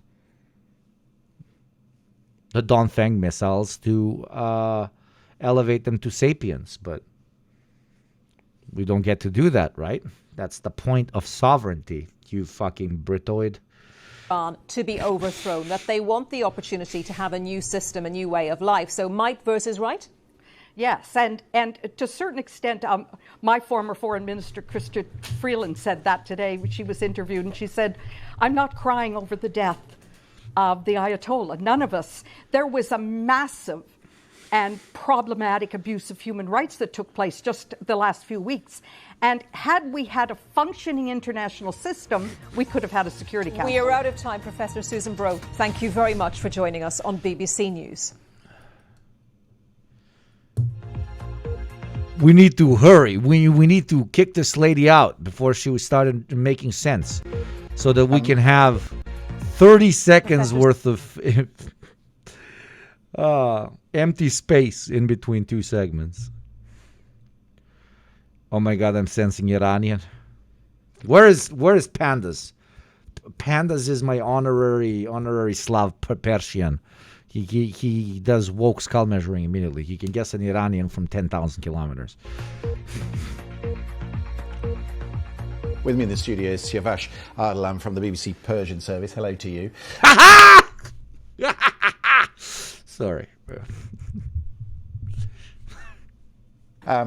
Very difficult at the moment to get a picture of what is being hit in Iran because, of course, we have this internet communications blackout. But what are you able to glean? From the statements coming out of Israel and the U.S., they've been targeting different military bases over You can tell by the hair, yes. Also by the fucking Botox, bro. I don't know. Al Jazeera. Let's move to Al Jazeera. And before the campaign really got serious, but it's still enough to create a nuisance, at least in the northern Israel. It's still enough to send people to the bunkers.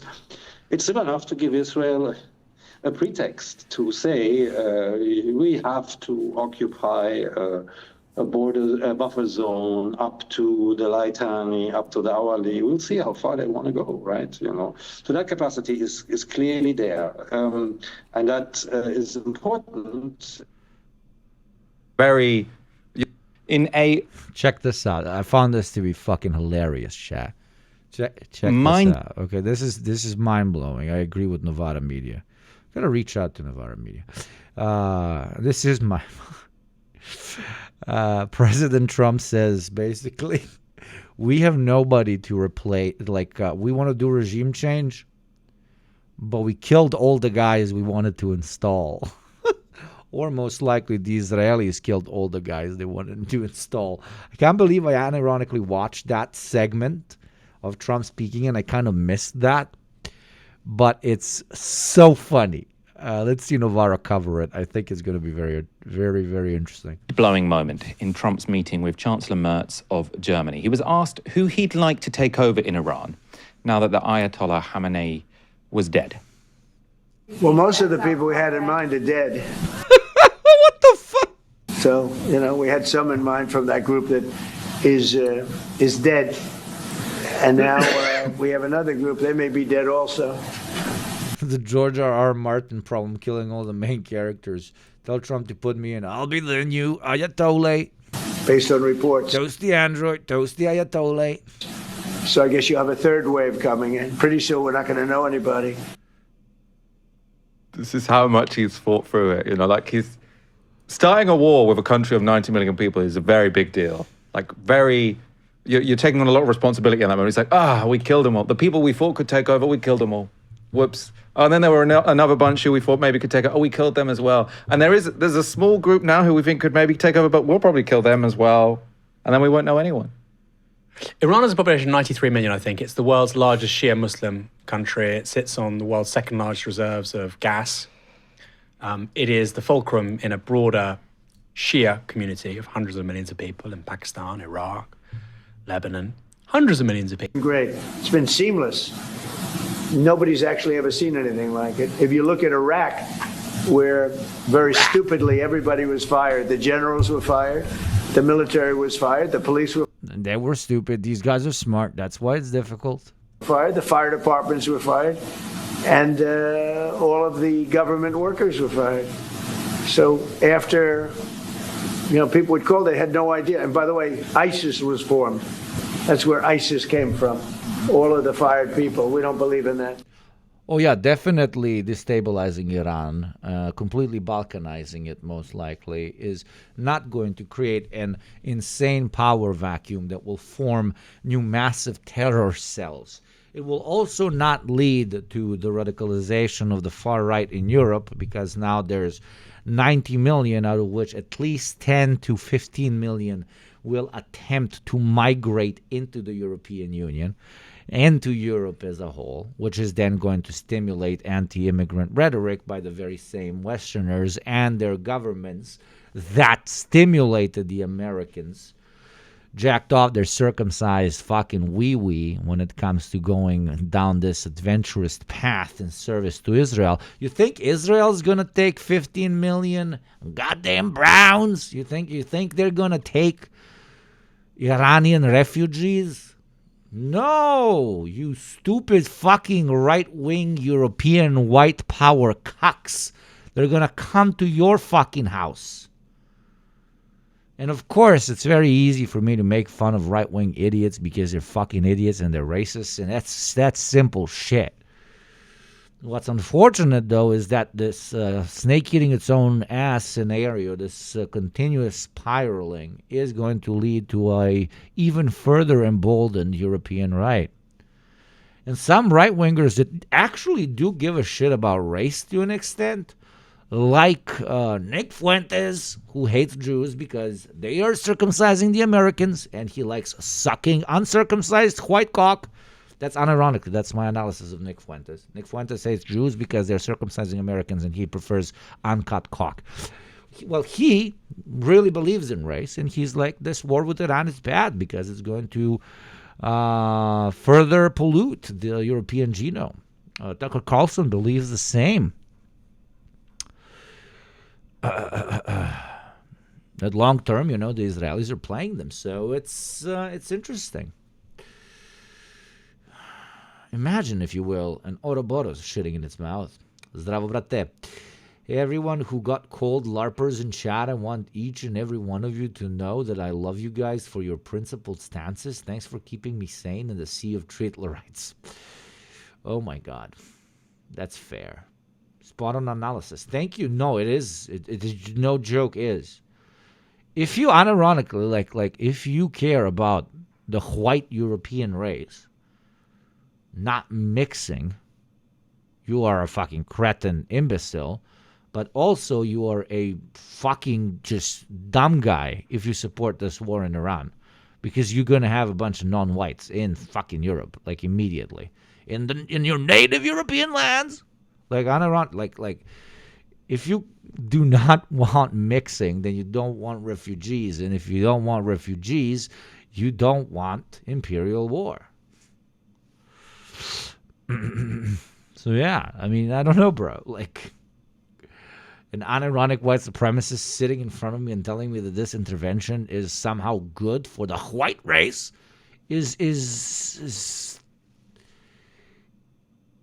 insanely lobotomized, even from the perspective of a Nazi. Like I can't even take you seriously as an ideological opponent. Like, you're not working towards your racialized goals.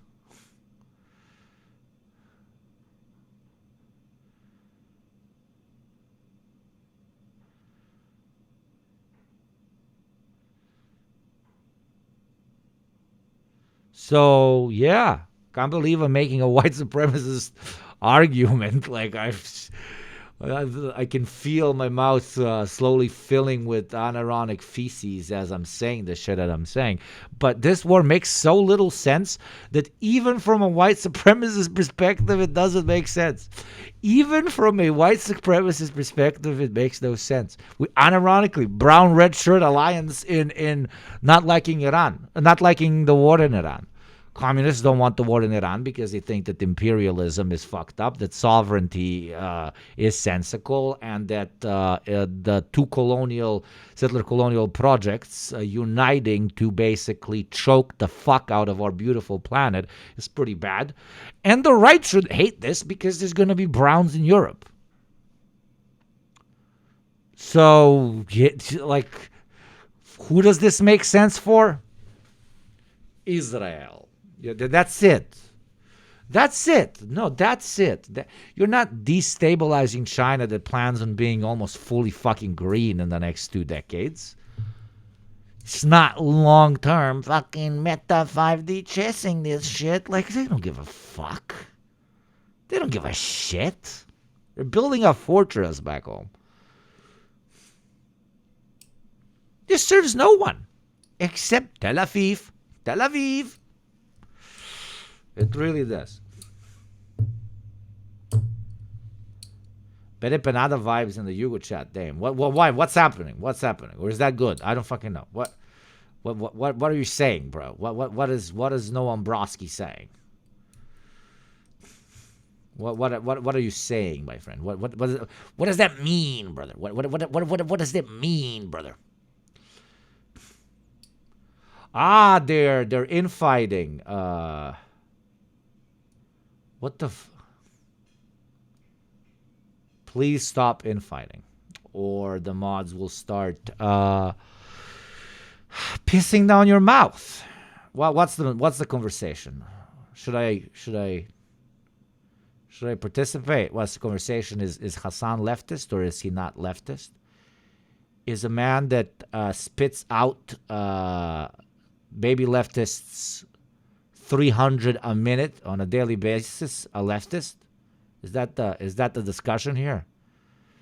Is a man that is listened to by tens of thousands of people and that you might not disagree with on his particular analysis, but that nonetheless contributes to the cause by creating and developing class consciousness in thousands of people? Is that guy a leftist? Is that the question? Are you asking me that question? Are you debating that question? And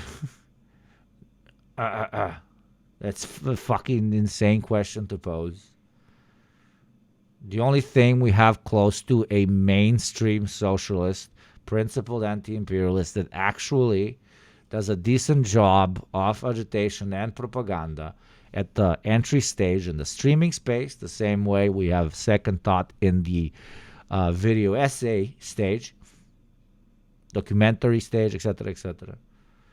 You're telling me that he's not leftist, actually doing unironic fucking praxis and agitating for the cause is not it. No, you know what being a leftist is? Being a leftist is holding all the particular right and correct opinions while sitting in your room and doing nothing. That's what a leftist is. Yes, Hassan isn't a leftist. I'm not a leftist. People that organize in the joint parties that are not perfect in their dialectical materialist analysis of the world, so they don't ever join an organization. They sit in their room. That's the leftists. That's the leftists. The professional opinion holders, the correct opinion holders. That's the real leftists. You know how literally one of the first fucking sentences that Marx is fucking famous for is philosophers changing the world, mate. It's okay for you to dislike me or somebody else and not agree on our particular perspectives. That will be worked out through the process of revolution. But to say that somebody is not a leftist or a socialist, even though they've dedicated their life to pitching for the cause from one particular perspective, well, there's others that pitch for it from another perspective, is to basically tell me that you do not understand how a funnel works. And you're basically telling me that you want everything in this world to revolve around you. You want every single pitch for why somebody should be a socialist. You want it tailored specifically to your material conditions, specifically to your concerns. You want them to cover exactly only the things that you care about and nothing else, yeah, that's called a fucking cult, bro.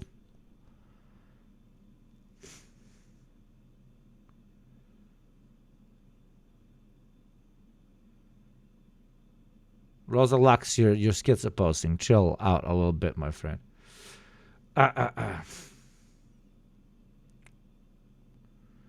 Yeah, that's a cult, okay?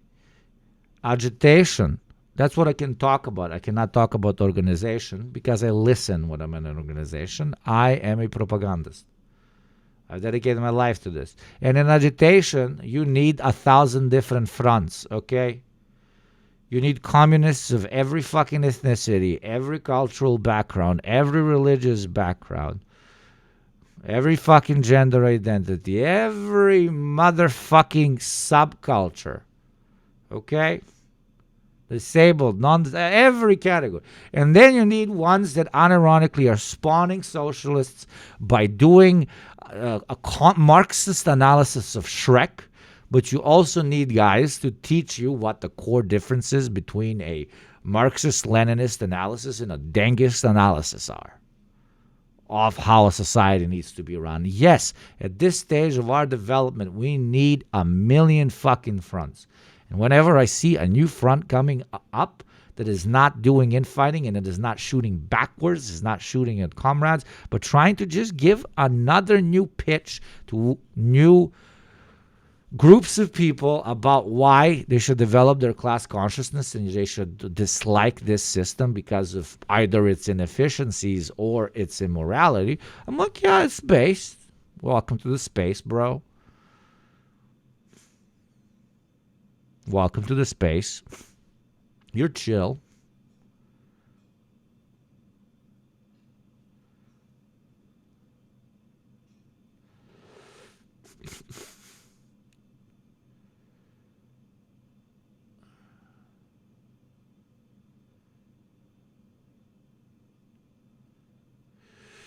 Question in the best faith possible. Is there any verifiable evidence that this online funnel, one, exists, two, is growing? Coca-Cola, Pepsi, Supreme, Massimo Dutti, Adidas, Nike, Ciroc Vodka,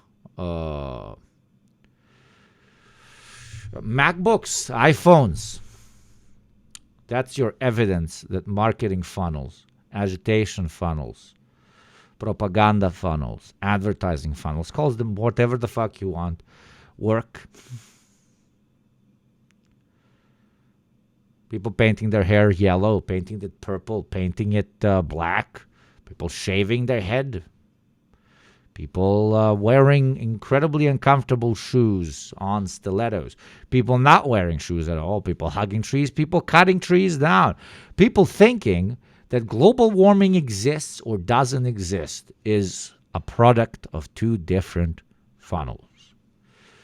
So when you ask where is evidence of funnels working, I tell you the evidence is in everything around you. You are a result of your environment, which includes the type of information you have had access to. The more access you have to information that can develop your class consciousness, the higher the statistical chance your class consciousness develops. The higher, how do we increase the chance of you interacting with class consciousness propaganda? By creating as much different and diverse types of class conscious analysis on topics that interest as wide of a set of people as possible, because that's the entry that they can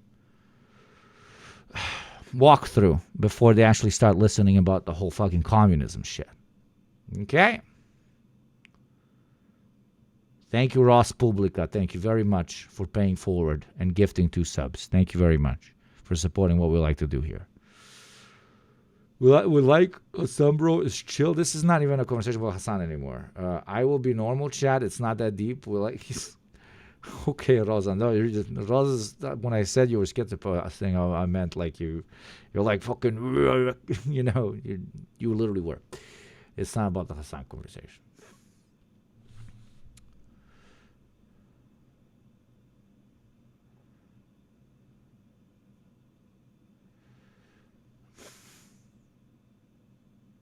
True and correct.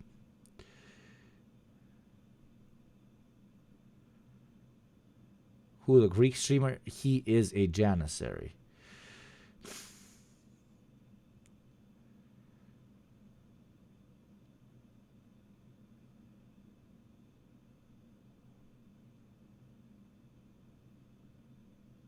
What got me off? Again, you're missing my fucking point. Listen, if one of the funnels is not for you, that's okay. That's the point. It's not for you. Hassan is a Turk living in the United States of America, talking to baby leftists and explaining the world in a way an American can comprehend it and understand it, so that he turns them against American exceptionalism and against American imperial overreach, while, you know, flirting with things that you might not find tasteful. Is that not? If that's not for you, that's not the marketing campaign that is supposed to be for you. That is not the funnel that you're supposed to go through. Find something else that speaks to you and develop with it, and develop an arm of the movement through it. What do I represent? I represent, on this space, an actual international community, okay? Not another American or guy from London like dropping fucking hot takes. I'm not saying that there's anything wrong with comrades from either of those places dropping hot takes. So if you want somebody that's going to be a lot more critical to Americans, to such an extent sometimes that I feel like I'm borderline dehumanizing them, I'm your guy. And I'm creating that funnel for fellow internationalists that are tired of learning about socialism from another fucking, you know, Burgerlandian. So I'm your guy. But I'm not going to be everybody's guy. I'm a communist that drinks 50% alcohol while wearing a mask and screams at you that you're not circumcised. Of course I'm not for everybody. But I am for some of you. And welcome to this motherfucking community. And thank you for the 5 gift subs. And if somebody comes in here and says, man, you fucking suck, I really don't enjoy watching you, I'll be like, are you a socialist? If you say yes, I will just direct you at another aspect of the funnel. And if you're not a socialist, I will hope that you find other creators, other writers, other analysts, other thinkers, other artists, doesn't fucking matter, not just for the content space, that will hopefully speak to you in a way that I cannot speak to you. Because I just can't speak to you. I'm not going to be fake and try and create some alternative fucking persona or something. I am the bartender in the bar, and we're all drinking, and I, unfortunately, have a little bit more experience than you, and I have a formal education in this, not more than everyone, of course, and we exchange knowledge. That is what you get here for. You want something more academic, you go somewhere else. You sometimes like both going to the academic place and the bar. You move between the two. That's also very fine.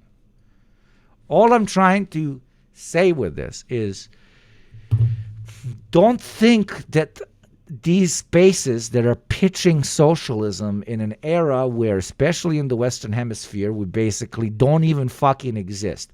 Don't think that these spaces are competitions to one another.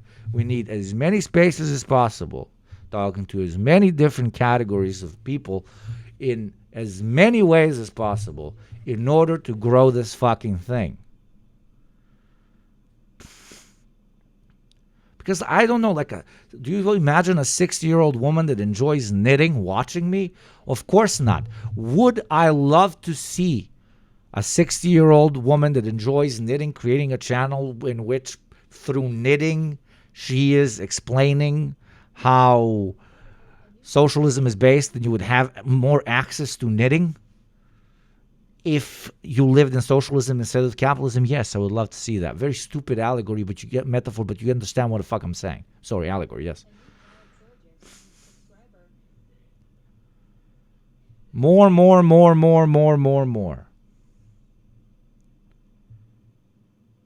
I love knitting. No, God bless, knitting's sick.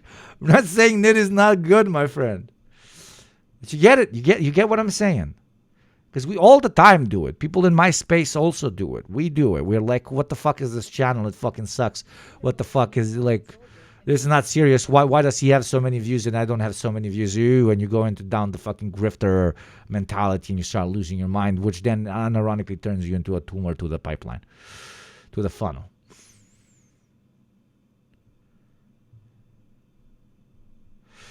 WSJ says Trump is going to fire Noam. Can I get a link? That's fucking hilarious. But yeah, that's my hot take on you disliking a particular figure in this space. If you dislike them, move on. And if you like them a lot, be okay with that. Don't be sycophantic from one side and don't hate something because it's not for you. Okay? That's it. That's it. That's it. That's it. That's it. That's it. That's it. That is the wisdom I'm trying to impart on you. And of course, pay your taxes as we reach the second hour. Excess, you funny motherfucker. Did I pay my tax? No, you did not, Jokula. Okay, let's paint chat purple. Okay, come on, let's make it cinematic. What music?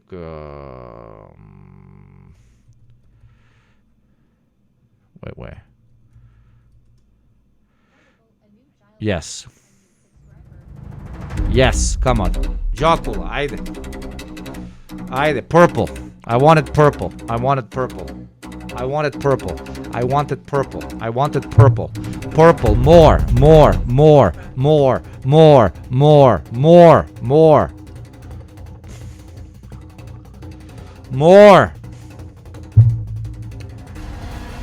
Oh, so heavy.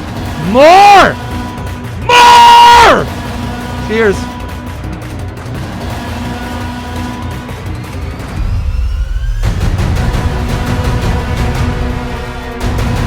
More.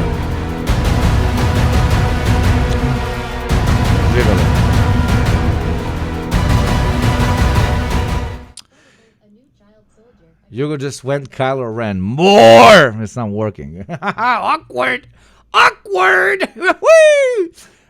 Being part of the funnel is to understand that not everyone has the same level of knowledge as you.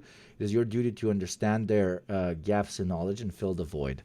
Yes, beautifully put. Beautifully put. That's the educational part of the funnel, okay? Educational part of the funnel. But when it comes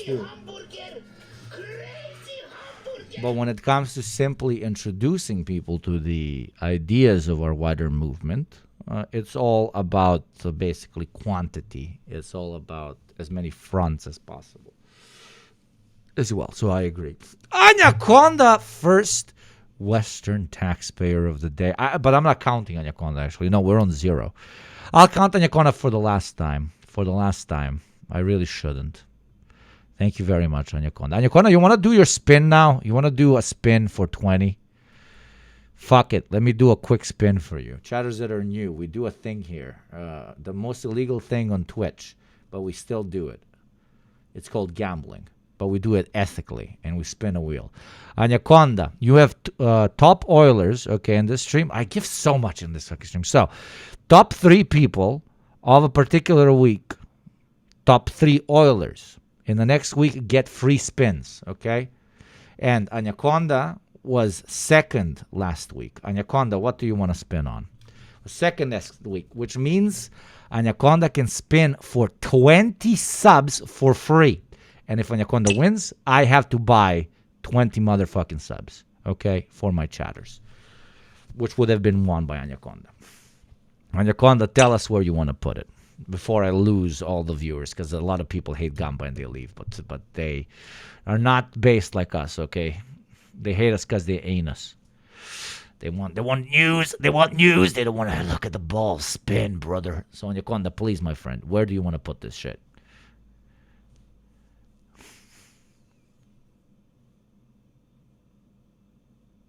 20 on odd.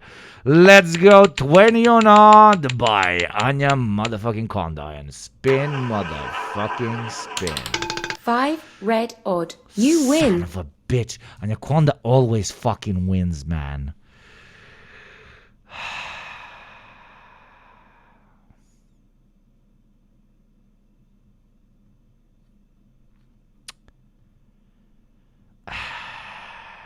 Congratulations to Anya Konda, last week's number 2 best Oiler, now being given 20 gift subs by Yugopniki. 20 gift subs for chat. Congratulations. Say thank you to Anya Konda and say a little bit of thank you to me. So thank you, Sao Jimmy. Thank you very much. Good job, Anya Konda. Did you ever lose, Anya Konda? I'd get fucked, eat my ass, you motherfucking piece of shit. Did you ever even lose? Did you ever even lose? Did you ever even lose, motherfucker? I don't think you ever lost.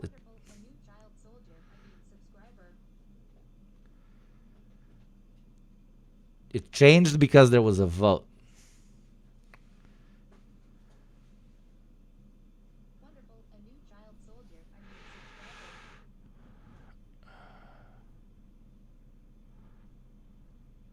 Living in Doha, and they are the majority of the population. Around just over 20% of those are also Qataris. Some people have experienced war before, and it's quite re-traumatizing for them, and it's a new kind of psychological trauma for the people living here. For many who haven't experienced war, they haven't experienced conflict, to hear these big booms in the sky, they often sound closer to you than they actually are. And knowing how dangerous falling debris is. Now, I just want to say the stark difference between Friday to Saturday. Friday, it's Ramadan at the moment, the holy month in Islam. People break their fast after fasting all day as the sun sets.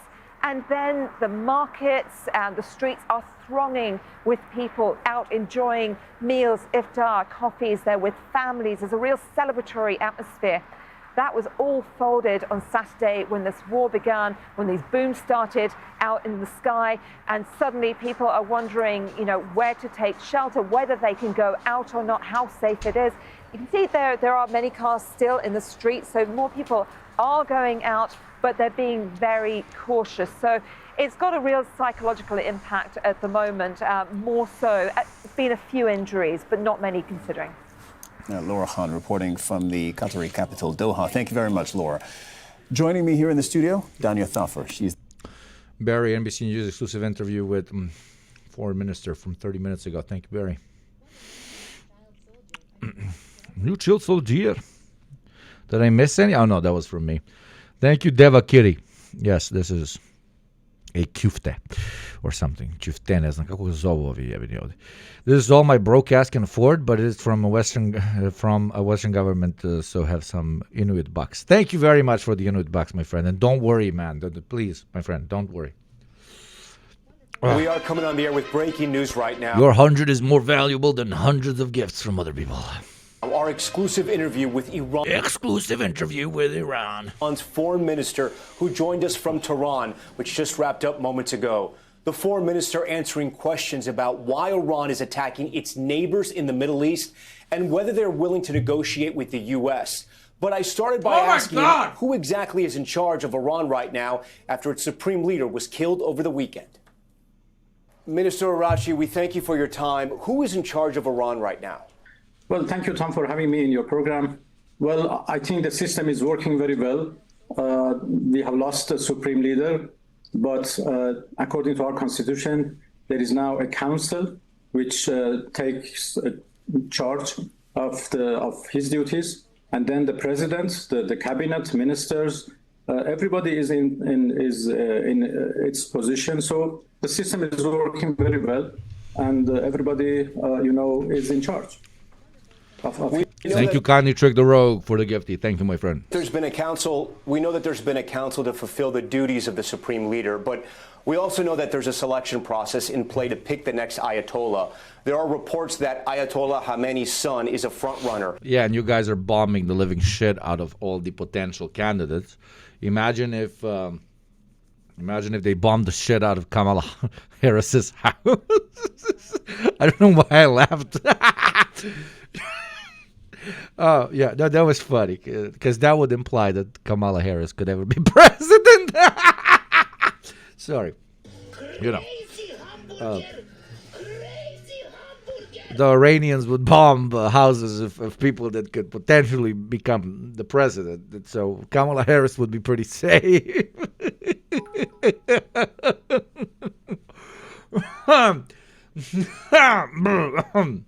Yo, Hapluis, our first.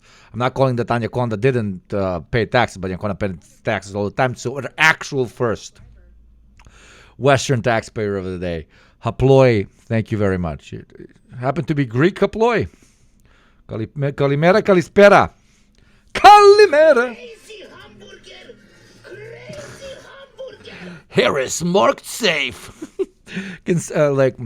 What's the current top Oilers? The current top Oilers are, I don't think so, at number 1 with 52. I don't think so. I can outplace them always.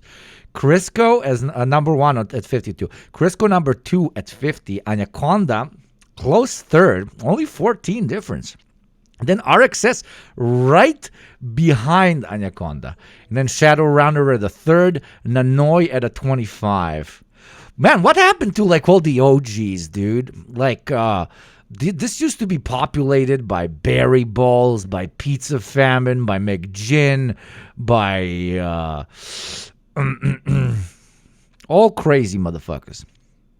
No, but now there's new kids in town. Oh, McGin is still at number 10, yeah.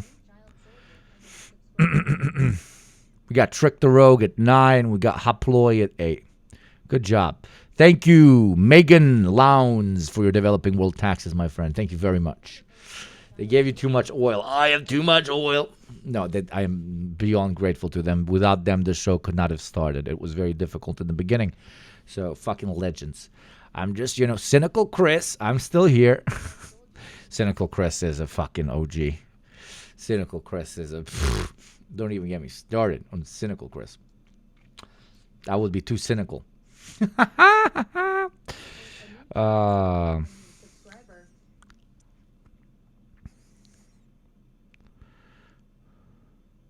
Sorry. Yes. Okay.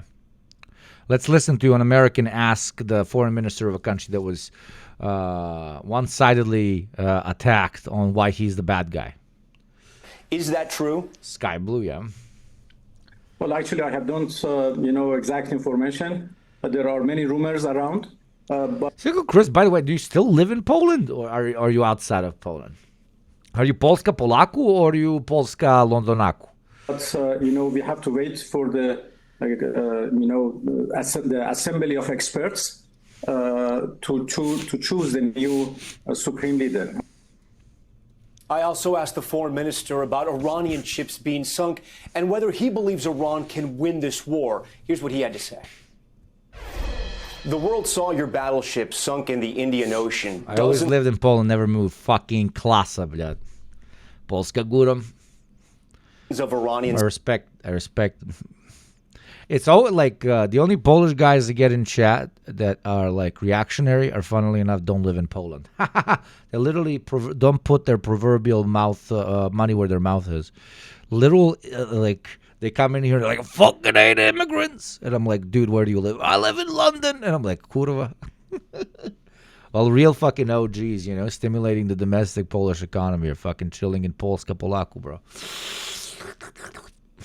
I gotta go to Poland again. Should do a meetup. I want you to give me Polish food. Sailors died.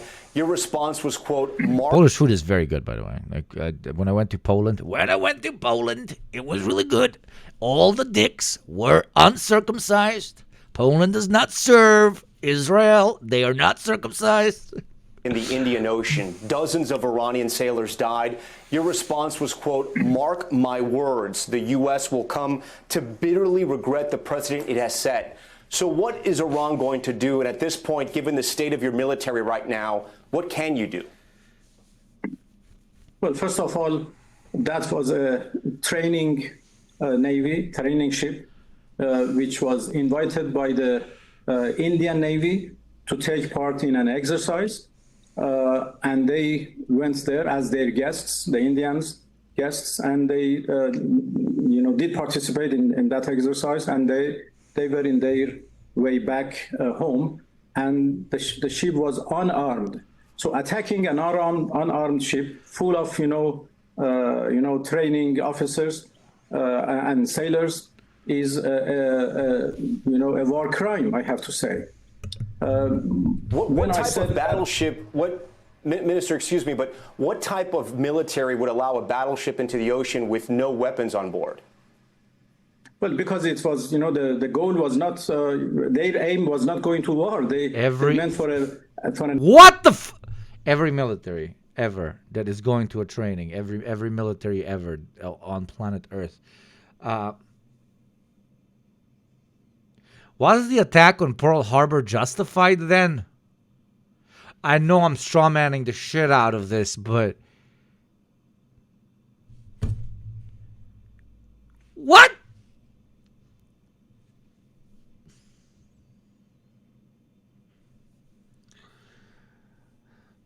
An exercise, which was arranged by the Indian Navy. There are so many other guests who went there, and they, took part in a parade.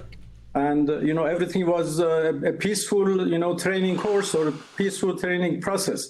So they didn't need, weapons. They actually went to that mission long before the war started. Yeah. And when I said that they literally went to a fucking conference, okay? Like, they went to a conference. The U.S. A LARP session, every country does like a LARP session. You get a bunch of soldiers. It doesn't matter if they're SWAT or they're police or they're Navy or they're fucking pilots or they're whatever. And then they do their battle LARPs, etc., all simulations. Oh, it feels good. Ooh, la la la la la. You don't get to just bomb the fuck out of the LARP session, man. What's next? Dropping bombs in fucking airsoft fields? The Japanese had to attack Pearl Harbor. The Americans set up their fully armed warships in Hawaii, not officially part of the U.S. at that time. Just let my allegory live, Barry. Let my allegory live. Pretty easy to justify. Yeah, pretty easy to justify. It is actually, but let my allegory breathe, please. Iran is having so much buyer's remorse right now. They try to align themselves with India instead of China. Yeah, don't even get me started, brother. Don't even get me started. Would regret that. I meant that they have, really? The U.S. have unfortunately set a precedent, which is, against the international law and would. Jesus, shut the fuck up, nerd, bro. Bro, you're a fucking nerd. Shut the fuck up. Get in the Iranian locker right now and build a nuke. No fucking joke. Motherfucker talking about precedents. Motherfucker talking about international law. Nerd ass motherfucker. Who gives a fuck? Big dicks kill small dicks. Wait, wrong allegory. Big gun kills small gun. Oh my God, what the fuck is wrong with me? Actually damage the whole concept of international, law of seas. When an unarmed, ship is attacked with no reason, and a big number of sailors are killed without taking part in any battle. Yeah, it's setting precedent. You know why precedents are dangerous? You know why precedents are dangerous? Chat. Why are precedents dangerous? Precedents are dangerous because if you do a thing, the other guy that is as strong as you will now have the right to do the same thing because he'll say, oh, you did that. I can do it now. But that is in a world where there's equal players, like we're on a chess field or something, or we're playing a video game, which all characters have a relatively the same level. Okay? In unipolarity, precedents do not exist. Because even if you blow up 1 million hospitals, you just blow up. If America wakes up tomorrow and blows up 100 hospitals, oh wait, they literally did that this week. Literally blew up 100 hospitals. And the world says, oh my God, you're setting precedents. What's next? Somebody's going to blow up 100 American hospitals. America's going to be like, yeah, try it, bitch. Try it. Yeah, we're setting a precedent. We're blowing up hospitals. Blow up mine. Come on, blow up mine. Blow it up, motherfucker. Turns out you can't because you live in unipolarity. Turns out you can't. So precedents only matter when there are players of equal setting and equal power participating in the great game. When the one setting bad precedents is literally untouchable, then precedents are irrelevant. Do we understand this little Yugopnik law hour? Do we understand? We understand. Okay. That would set a precedent. Oh my God, he said, oh my God, I will start again precedent. Bro, you are being bombed right now. Precedents are irrelevant. And there is one way that even if you're not, okay, like, okay, precedent, allegory, bullies in school, bigger guy, bully. Ooh, he bullies everyone. Oh, he's setting precedents. Oh, if you bully this guy, then somebody might bully one of your bros. But then he's like, no, you will not bully one of my bros because I will fuck you up. I'm bigger guy. What's the only way to balance that out in the school? Please don't do that. I'm just allegory. You bring a fucking knife to school. That's how you balance the fuck out of that fucking scenario. I don't care about how big your muscle is. I gotta stick that, right? Right? And the allegory of the knife is nuclear missiles. So, even in a unipolar world, the only way to make sure that you don't get shafted, proverbially and literally speaking, is by getting a knife, is by getting a nuclear missile. Then precedents all of a sudden start making a little bit more sense. Then precedents start being a little bit more important. Iranians are Persians, therefore we are not Arabs, so you cannot treat us like Iraq and the Arabs. What the fuck?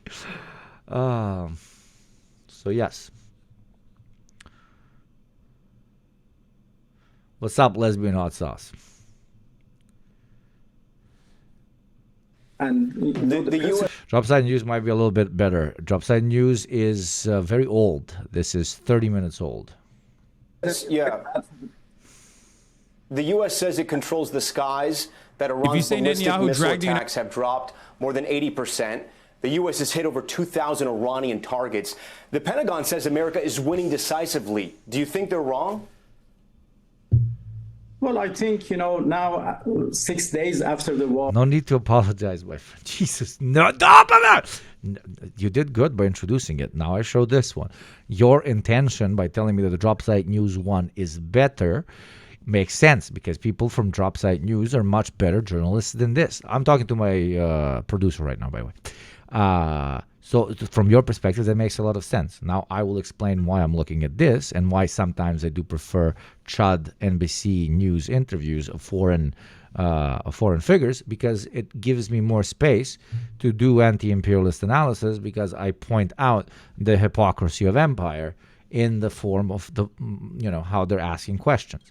While if I was looking at an actual unbiased journalist, if such a thing exists, it would not give me as much space to basically shout at them. That's the pitch. You understand? You understand. Ballistic missile attacks have dropped more than 80%. The U.S. has hit over 2,000 Iranian targets. The Pentagon says America is winning decisively. Do you think they're wrong? Well, I think, now 6 days after the war, it is clear that the U.S. Has failed to achieve its main goal, which was clean, rapid victory. They failed to achieve that, and now they are trying to justify why they did attack us, and they have, presented so many different reasons. You streamer of the Wizard Oz. But none of them worked. I'll take it as a compliment. And now they are talking about, Plan B, and I believe that, their Plan B would be even a bigger failure. So they are controlling our sky. But at the moment, Minister, your supreme leader was killed. Your top military leaders were killed. Your military installation. He's like, I'm gonna mog so fucking hard. But I want you to notice something, and to an extent, he's mogging. Let's be honest. Yeah, killing the fucking leader of a country in the first 24 hours is objectively mogging. But then they're mogging their economy back. But I want you to notice something, okay? Would be even a bigger failure. So they are controlling our... Wait for this, okay? Wait, I need to make a better... Okay, wait a second. Here. Have not been able or stay in a manner. So Minister, can Iran win this? Wait, sorry. Where was it? My bad. 1 second. Your Supreme Minister, your but this at the moment, teleprompter, okay? Minister, your supreme leader was killed. Your top military leaders were killed. Your military installations have been bombed. How can you call that a failure? Literally reading, by the way. And this would not be a surprise to a Serb, to a Russian, to a Brazilian, to an Argentinian, to a Ghanaian, to a Belarusian, to a Kazakh, to an Indian, to a Sri Lankan, to I don't fucking know, to a Kenyan. Absolutely none. But to Americans, it is very surprising that epic-based journalism man interviewing somebody is actually being fed shit. He's actually being fed shit by people that are feds my shit. Okay?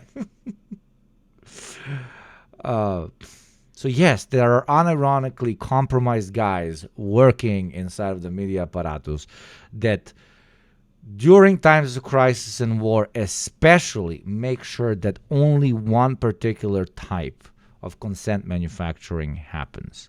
It's not all just organic. That is me as now an old leftist. That is what I'm starting to learn, okay? Most of consent manufacturing does happen organically because private media supports capitalism, because it is private and is profit-driven, and the only way to support capitalism in the long term is to also support imperialism. Therefore, it is in the incentive of private media to support imperialism, foreign wars, etc., etc. This happens organically. And yes, there is maybe no censorship inside of the studios themselves, but there's no need for censorship because when HR is actually looking for journalists, they vet them for appropriate opinions and ideologies. So they, become talking heads, appropriate talking heads from the get-go, blah, blah, blah. All of you know this. If you don't know this, that's what basically I just saved you like 10 hours of reading consent manufacturing. That's the whole fucking book. 99% of Ivy League academics would be completely irrelevant after, in the post-2017 era when based brokey YouTubers made 20-minute video essays that would explain something that a guy with 3 PhDs from the fucking MIT would need a decade to write. Sorry, a little bit of side tangent there, my friends. But yeah, that's TLDR of what it is. Unfortunately, it's a little bit less not less. It's there's also the other side of the coin, which is unironically like just feds working in these places. I don't think that consent manufacturing speaks enough about that. There is guys that actually work for the government that infiltrate private media and just say whatever shit. Do I have proof? Do you have proof against this? Are you fucking insane? Are you telling me that the federal agencies in the United States that have a big enough budget to infiltrate leftist organizations that have 25 members don't have the budget to infiltrate the media apparatus? I have a bridge in San Francisco to sell you right now if you believe that not to be a case, okay? Okay, I will sell it to you for 20 gift subs. Gift sub me 20 now, and I will give you a bridge in San Francisco. I pinky promise. I am pinky promise. Đokula, kupuj, brat, ajde. Pinky promise, yes. 20 gift subs and it's yours. I'm giving you the key to the bridge. Bridges have keys. It is a lesser known fact. It is a bridge to keys. How does 15 sound? Well, for your fucking €1 ones, 15 sounds great. 15 sounds phenomenal, actually. I'm kidding. I would be grateful. Whatever. Hvala, brate. You go, I caught your stream. Very good. Don't let it go. W cenkanje. 20. Okay, ajde stisnemo ruke na 20. It is, San Francisco Bridge, okay? I have Đokula. Đokula is buying San Francisco Bridge for 15 gift subs. Anybody want to buy it for 20? But you got to put your money where your mouth is. I am selling prime real estate, okay? San Francisco Bridge 4K, okay? I am selling incredible bridge. I own it. It is incredible. Look at this. Okay? 15 going once. I will give you 5 seconds in between. You can bid in chat. 15 going twice. Really, no. Look at this bridge. Okay, maybe I should wait. Let me make it more cool. Ace of spades. Okay, let me make it more cool. Okay.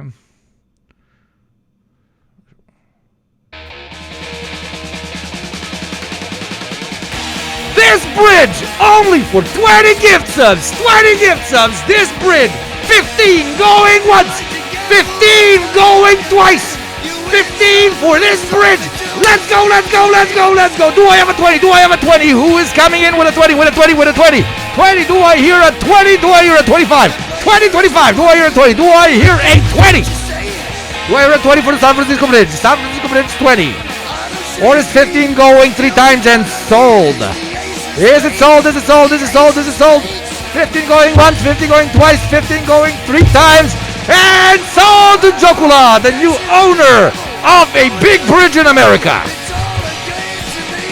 Congratulations. Congratulations, Jokula. Oh my God.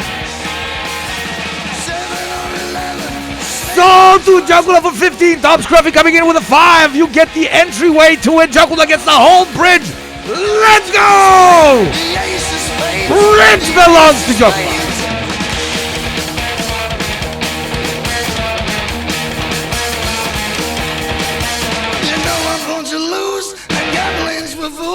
But that's the way I like it, baby. I don't want to live forever. And don't forget the Joker.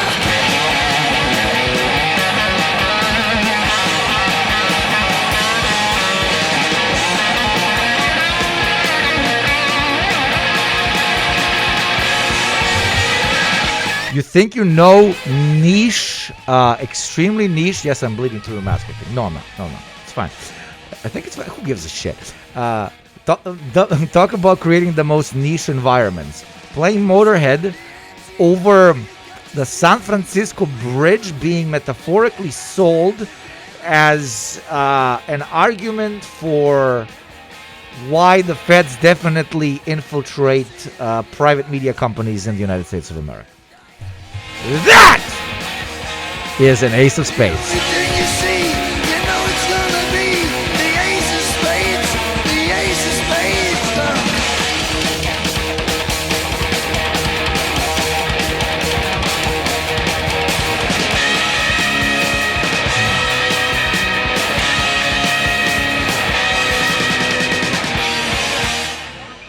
spades. Heretical is like, I've seen it before.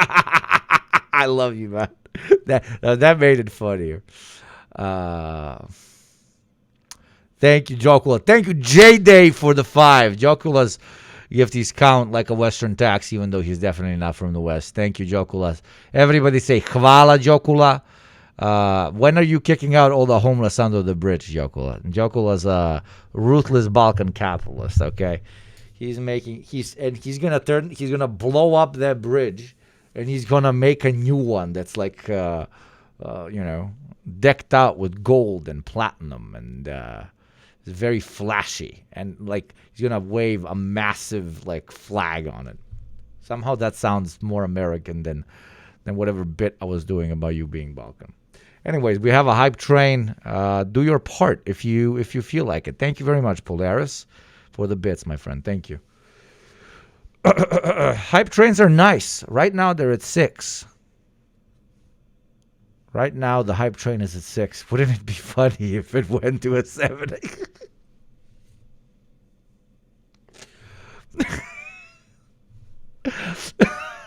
And then what they have achieved? I know it's not going to move now. It's just because of that joke. What was their goal? They came here for a regime change, perhaps. They came here for a rapid victory, so they can, Nethlem is like, that's what I'm subscribing for. Nethlem's there. Crisco is like, yo, the 6-7. Fucking Crisco, thank you very much for the 10. Oh my God. Crisco's the new open presence. Crisco's the new swinging class conscious rich guy dick. You know what Crisco did yesterday? Crisco was like, "Hi, 50 gift subs," and just left. Like that's it. Oh, thank you very much, Crisco. Fourth Western taxpayer. Thank you. But Nephilim is the funny one, you know. Crisco is a fucking OG. Crisco's at 300. You go over 300, I'm giving you VAP, Crisco. Crisco's, an OG. But Nephilim, the guy or the lady or the NB that did the Prime,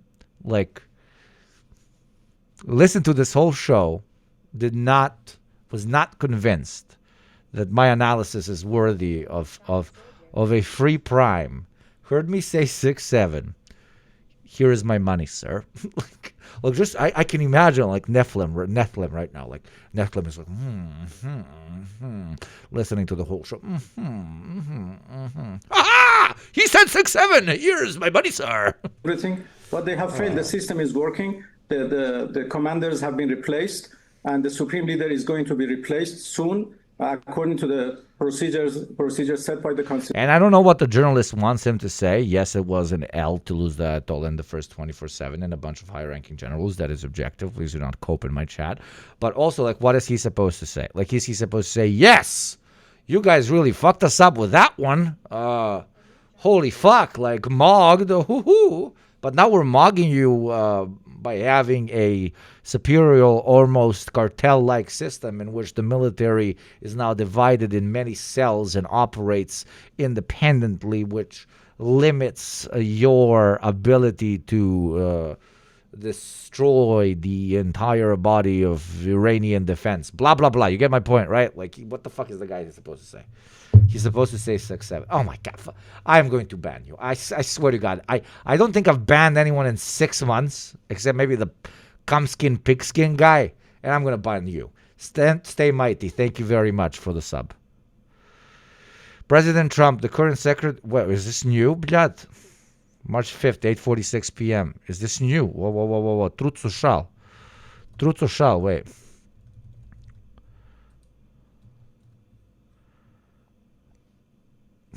Fuck off. There's so many ads in this place. 8 minutes ago, yes. What the Oh, he did do it. He did do it. Catherine, another big cock moment. Thank you, Catherine. Thank you very much. What?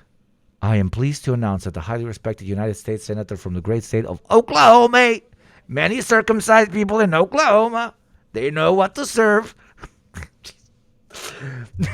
will become the United States Secretary of Homeland Security effective March 31st. The current Secretary, Christian Noem, oh my God, who has served us well and has had numerous and spectacular results, especially on the border, will be moving to the Special Envoy of the Shield of the Americas. Our new security initiative invented the job to pay her $1 million a month, probably. In the Western Hemisphere, we are announcing on Saturday in Doral, Florida. I thank Christy for her service at Homeland Security. Holy shit. And you know why I really like this? For two reasons. Number one, there's enough plastic on my screen whenever I cover this shit, when I look at Donald Trump's face, okay?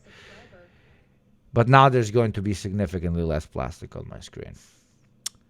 Thank you, it's just me. Thank you for the 2 months. No, thank you. She's going to shoot another dog for this, okay? Dog owners win yet again. Dog owners dominating the field. Shield of Americas, dude. Straight out of the Avengers. The Shield of the Americas. The Shield of the Americans. The Shield of the Americans. The Shield of the I'm trying to put myself in the room when they were discussing what to name it. The Shield of the Americans. I like it. The Shield of the Americans. We all remove our foreskin and put it on the shield. We don't have a shield on our dick because we are Americans. We put it on the... Oh, Lord. Sounds like a Mussolini-ass title. Unironically, like, don't be that disrespectful to Mussolini. I cannot believe I've ever uttered a word like this. This is the most American thing, the Shield of the Americans. It's literally just the Avengers. Literally the Avengers. Okay. The Shield of the Americas, it will kill all the dogs on the Western Hemisphere. We must protect ourselves against dogs. I do not trust anything that cannot be circumcised. Have you ever tried circumcising a dog? Was impossible. We followed the rule. All the slaves must be circumcised. Therefore, dogs cannot be circumcised. Therefore, dogs must be killed. Goddamn. For those of you who do not know our bit, we invent new right-wing conspiracy theories live, which is which allows us to make fun of right-wing conspiracy theories in general. They're not even conspiracy theories. Like, I don't think you can say like right-wing conspiracy theories. 1 minute left, level 8. Okay, you gotta go to 9. Otherwise, you're part of a right-wing conspiracy theory. It makes no sense to say right-wing conspiracy theory because right-wing thought de facto is a conspiracy theory. So that's like being like a very, dark black color. Like, what the fuck, Like a tiny small thing, Like it's right-wing thought is de facto a conspiracy theory. Less than level 10 means that you guys want to join the Shield of the Americas and kill dogs. Okay. If we don't reach level 10, cat people win. Okay, cat people win. Dog people lose if we don't reach level 10.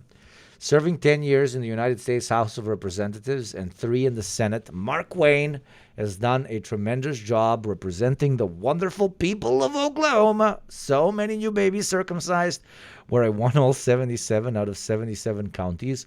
Oh my God, he manages to somehow flex in it. The dogs strike back, W comrade. It looks like you're losing. The cats are winning. You guys want to murder dogs. W comrade, thank you for the 5, my friend. The first 5 of W comrade was in defensive. Dogs are still saved thanks to the W comrade. I don't care that you guys lost. Still, dogs are preserved. We respect dogs here as the objectively inferior option to cats, but we still respect it. It's still acceptable. They are allowed to exist, unlike in the MAGA movement. A MAGA warrior and former undefeated professional MMA fighter, Mark Wayne, truly... I gotta see who this is. Probably the most Googled guy right now. I honestly don't know. Oh my God, this guy. Oh, I know this guy, yeah. He's a Cherokee politician. Hell yeah, brother. Yo, Trick the Rogue. Trick the Rogue. Yo. You got Native American imperialists in chat, bro. Holy fucking shit, bro. Motherfucker. we got fucking woke imperialists in this bitch, bro. Well, my white boy's the minority, dude. My white boy's an actual native. My white boy's like he's part Cherokee. He starts deporting people, and he literally says, "We must save our country for the natives." But he can say it because he's not just the fucking white dude whose ancestors are from fucking England. Holy shit, woke deporting begins. Oh, DEI Aryan. I mean, it happens. No, of course. I'm not sorry that I brought you up specifically. That was like picking you out of a crowd. I apologize. That was rude. That was rude. That was actually rude. But my joke was not rude. I love, like, maybe Donald Trump is sitting in a room. He's sitting in a room and he's like, man, those leftists, they really make a relatively decent point. They say we are hypocrites for kicking out people from a country that was founded by immigrants. They tell us we are not real natives whenever we tell them that this country needs to protect the interests of the native population. We're literally like the hypocritical character from Gangs of New York. I love that movie. Incredible movie. Very good movie. I love Gangs of New York. That is what I based my life on. I'm a gangster from New York. And they're sitting and they're like losing their mind. And he's like, I have an idea. What if the guy that does the deporting is a Native American? Find me the whitest Native American right now. The whitest Native American. Sir, we have a very white Native American. Very good. He also did MMA. I love him. He is very good. But unironically fucking funny. What's your take on the DSA? Many chapters, some more based than others. But, you know, I have many comments from the DSA that I know are very, very, very principled. But yeah, no joke. I can't wait. I can't wait to for that argument to drop. You heard it. You heard it here first, right? American Cherokee politician and businessman serving as a member of the Cherokee Nation. Dude, come on, man! Like, I'm sorry. They got the dude. They just, oh my god. Oh, come on, you can't write this. They got a fucking Native American to deport people.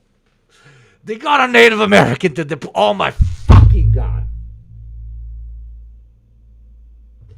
They got I'm sorry. It is a factor. It is a factor. They got a fucking. It's what is this?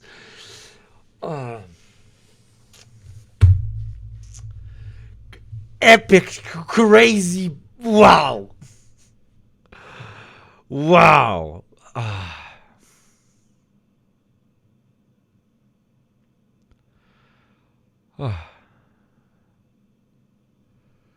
You see, though, you're missing the point of this analysis. Let's not deny somebody's identity because of whatever the fuck, okay?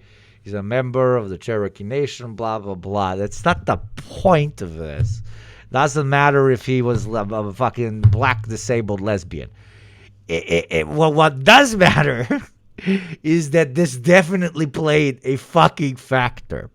And that the greatest anti-DEI motherfuckers are unironically hiring a Native American to do deportations.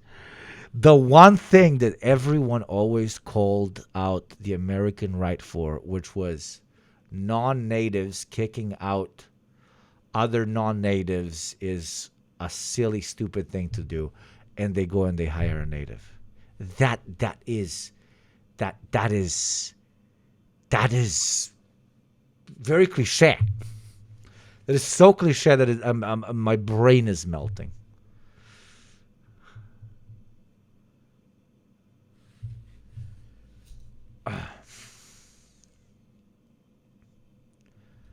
Fucking hell, dude. This guy is why communism. This guy is why communism. This guy is why everything can be swallowed up and spit out by reactionary capitalism. Yes, you can get a part native motherfucker to tokenize themselves or whatever and deport motherfuckers for the white man. Like capitalism can eat everything except class. Oh, suka. Oh, man. If somebody... I'm sorry, but come on. No, this needs to be a bigger deal than some of you are accept. The main deportation guy being a Native American is fucking...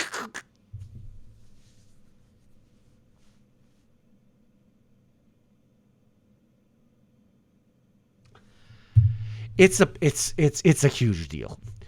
It's a huge deal because I can't believe what I'm reading. It's a spit in the face of everything, not just Native Americans or immigrants, or it's a meta, ultra giga meta joke. The fascist colonial state that has exterminated natives and is now doing basically colonial fights over who gets to live on its territory between more impoverished settler colonies and the rich settler colony, hires a part native guy to do the deportations of the poorer guys from the other settler colony that are migrating to this one under an argument of we was here first.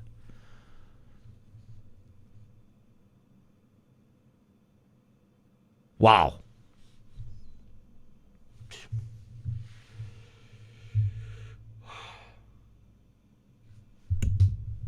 Wow. Wow.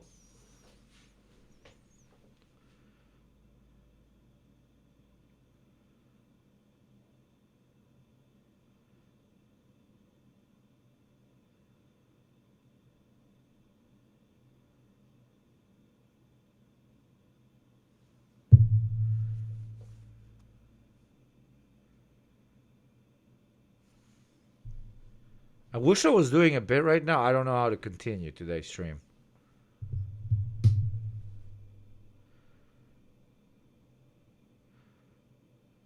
They hired a part Jew to run the Gestapo.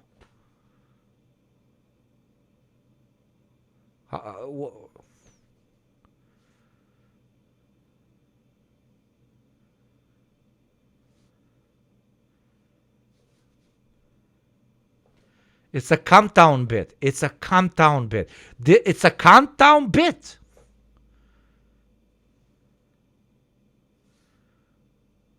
Yeah, but.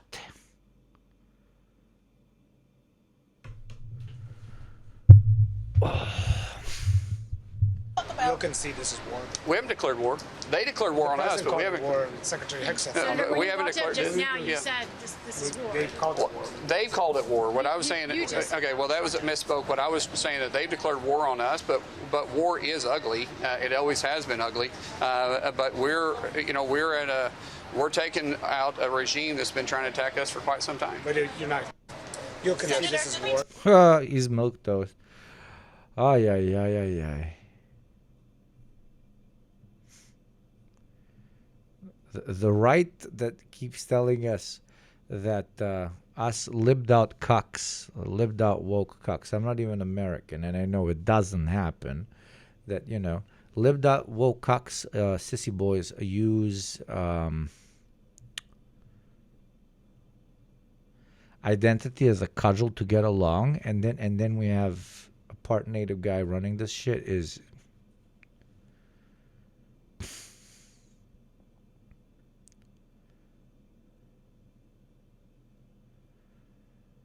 Oh my God.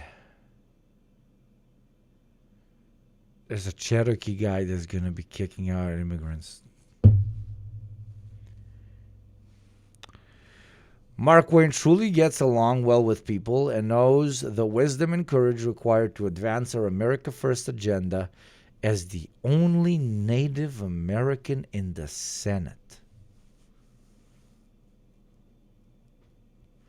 Mark Wayne is a fantastic advocate for incredible... No, I have to tweet this. I have to tweet this. Wait 1 second. I gotta save this. 1 second. Can't show it on screen. I have to tweet this.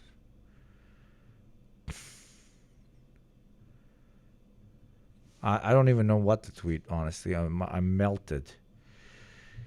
The Americans actually hired a Native American, the Yanks actually hired a Native American to do deportations for them.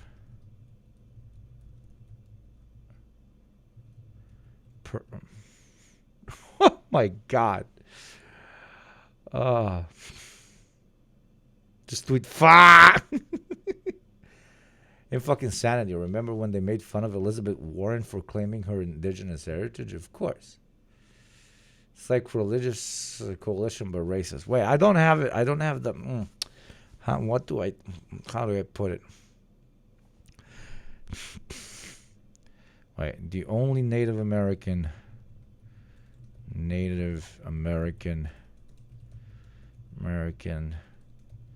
in Senate is about to be the main deportation guy in the country. Let me say that again. White dudes hired a native dude to kick out brown dudes. I mean,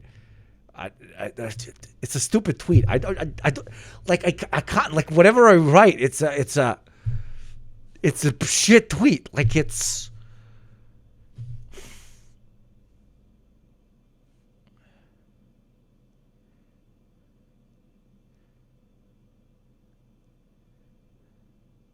Okay, I can make it aggressive.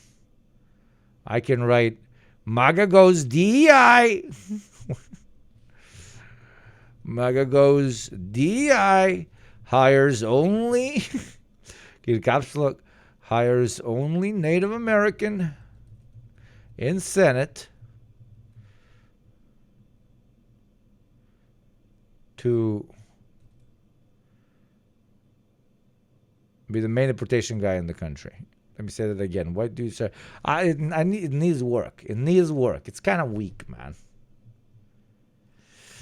Overall, the first draft had Reddit energy. Yeah, it was really bad. It was really bad. I agree with you completely.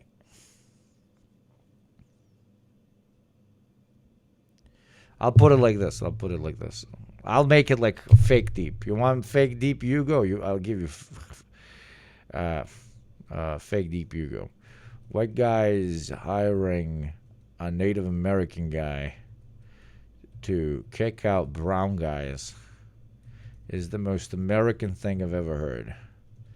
Thing I've ever seen in my life. There you go. Is that one good? I think that one's good. Is that one good? White guys hiring a native guy to kick out brown guys is the most American thing I've ever seen. I think that one's good. It's fucking sad, but I think it's good. Let's vote. 1 if it's good, 2 if it isn't. A bit mid is good-ish. What like how do I make it better? Motherfuckers with twos. Come in. Motherfuckers that are too genuine. I'm serious. Like I don't take anything personally. Motherfuckers that are too, help me out. Giving mid. Good. Okay, 1.5. Unironically, like help me. Let's make it better. Let's tweet it together. Sometimes I have tweets that get like 10 million views or some shit. So you're participating in the changing of opinions of the world or whatever the fuck. Prefer mine. Show me yours. Don't actually whip it out, bro. Unless it's uncircumcised, then it's acceptable. Circumcised cocks, get out of here.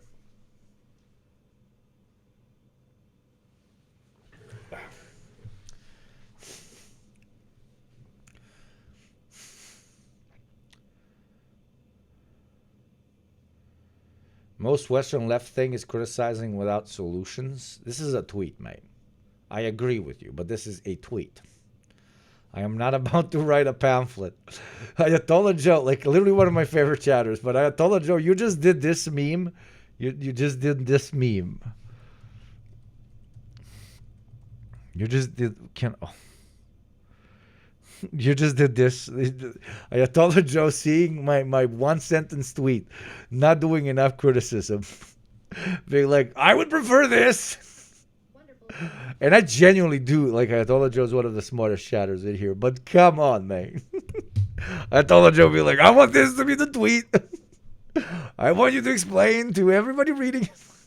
Thank you very much, Zivexal, for the 14-month streak. Thank you very much. Firing a woman to hire a Native American. So much for anti-DEI. Not bad. Call him Chito Mussolini and Twitter will eat it up. Maybe point out how Republicans are gone fully embrace DEI now. Okay, I can add. You want me to add DEI in there somewhere, eh? White guys hiring a native guy. DEI America. Okay. Is the most DEI American thing I've ever seen in my life. Okay, is that better if I just add DEI in front of America? I think that's fucking nasty, dude. Oh, it's nasty. It's very nasty.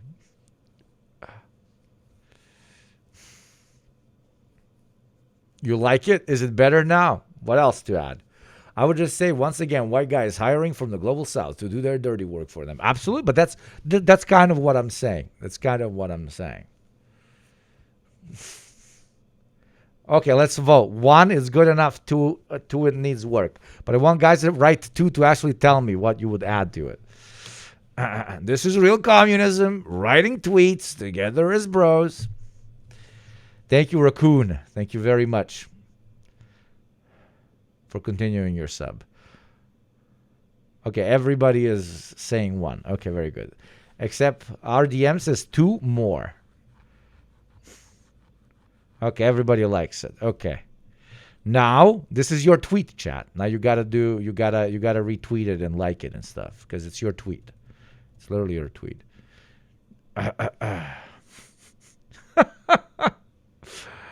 White guys hiring a native guy to kick out brown guys is the most DEI American thing I've ever seen in my life.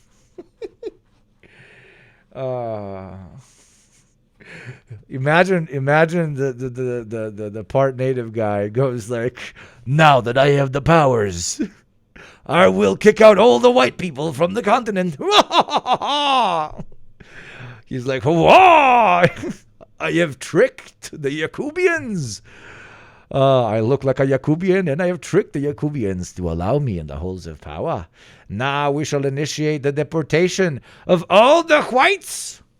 And if you support the anti-Yakubian action of this show and writing tweets with me, we have hit the 3rd hour. Please do consider subscribing, paying your taxes, oiling me up, using your Prime, all those beautiful words, and supporting the show.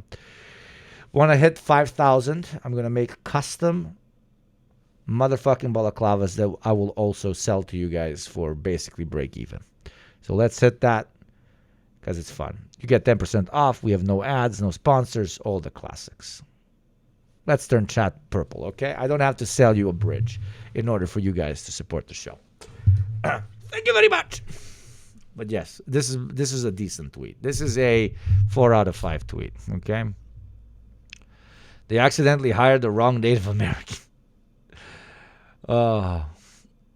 White guys hiring a native. Only 20 out of 700 guys here went and liked this tweet. Oh my God! Look at that ass. She's got a thick one. RXC, man, that's a thick one, bro. That's a fucking thick one. My 5th Western taxpayer, man. You fucking whip that shit out. Fucking shit, put it on the fucking table, man. Holy fucking shit, that tenor, bro. Fucking 10 waist, fucking 10 down, 10 up, 10 to the left. Okay, I'm probably, RXS is never gonna subscribe again. I apologize. Thank you for the oil. Seriously, thank you for the oil, though. Thank you. Post it on Blue Sky. It will do numbers. Just, yeah, copy my thing, post it from a Ugopnik thing. Let's see if it does numbers here. It should do numbers here. Oh, wow, is this my liftoff tweet? What is this retweet? Oh, my God, no, this is embarrassing. Don't retweet your own tweet. Producer, live coverage now in HD. Live mule execution by hydraulic press. Because it's the Democrats, I guess. You guys watch this? Hello. Hello, I'm Rosita. He served. Did you guys see Reza Pahlavi talk to Adolf Hitler? Russian pranksters are different level, man. In German army, and he was as an agent in Tehran in 40s. That's very interesting. Yes. Good to know. Okay, let's start. I'm glad to welcome you today and our friend. It's a paper version of The Onion. Dude. These guys make The Onion look like a child. These guys, do you know what they did back home?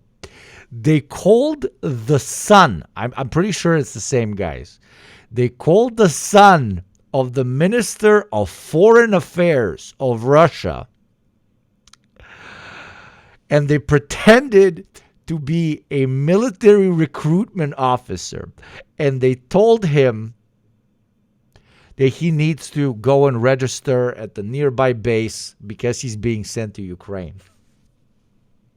And the kid picks up and unironically just tells them, expect a phone call type shit. Like, hey, like, you guys know who you called? And he's not even that cocky. He's like shocked. The kid is shocked. He's like, you guys know who you just called? What the fuck? And there you go. You know, there is no freedom or whatever. I'm not gonna, run defense on Russian censorship here on stream, but there you go. They still have a career. And unironically, like, the Minister of Foreign Affairs kind of even found it funny.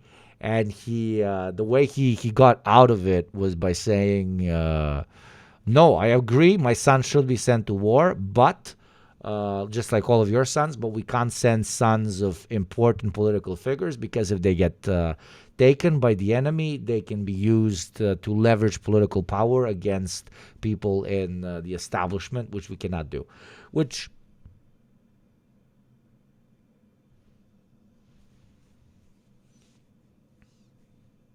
I have a solution. Like, he's right, but I have a solution to that. My solution is that everybody who is in parliament and who votes for war we take all of their children. We take all of their children for round one, and then we take all of the children of the parliament of the opposing nation, and we give all of them swords and machetes and rocks, and we make all their kids fight. And then if nobody wins, we make the senators themselves fight. And then if nobody wins there, we call up the Israeli sperm extraction team. We make a whole nother generation, and we have a war in 50 years between their children. And it's a perpetual conflict of like continuously like further and further incestoid cadre of humans that we use as a way of solving interethnic, intercultural, and interclass issues. A trial by 7, pretty much. 6, 7. I don't know if you noticed. I can't believe nobody mentioned it in the show. He's supposed to have 7 guys, but he has 6. And he, like in the episode, he just keeps saying, "I need 6, but I have I need 7, but I have 6." Where can we get the 7th guy? I have 6 guys. And I'm just standing there and I'm looking at my fiance, who's a normal human being, who does not like react in a super schizophrenic way to, apologies to schizophrenic people. I'm sorry, I shouldn't have said that. I genuinely shouldn't. Who doesn't react, though there is, one could say that there is a similarity between people that, unfortunately do suffer from schizophrenia and the way they react to something that is not there, and somebody saying 6, 7, 6, 7. Like, there is a parallel there. But that aside, I'm looking at the guy.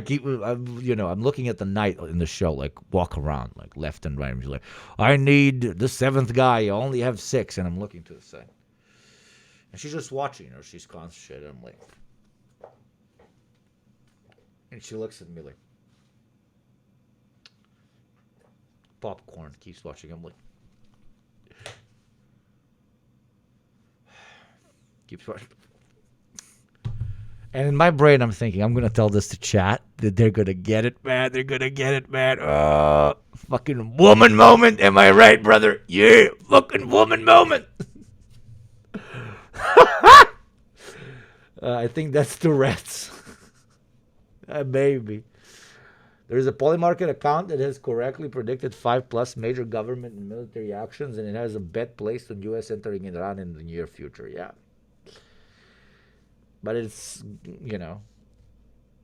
also got like hundreds of bets that did not work out.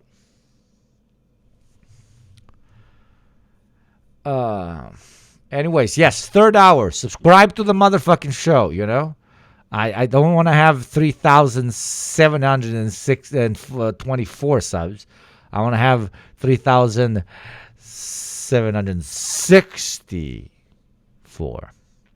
Okay, that I'm going to quit my job. It's not doing bad, not great, not terrible. But no, it's doing well. 10% view to like ratio. Mostly because like people still have not understood it, or they feel awkward about laughing about the fact that the Nazis hired a Jew. You know, the American colonizers that want to kick out brown people hired a Native American. I don't think they get the joke. Shout out to dentists. Yes. If you're a dentist, subscribe. I know this. Anybody got any good TikToks?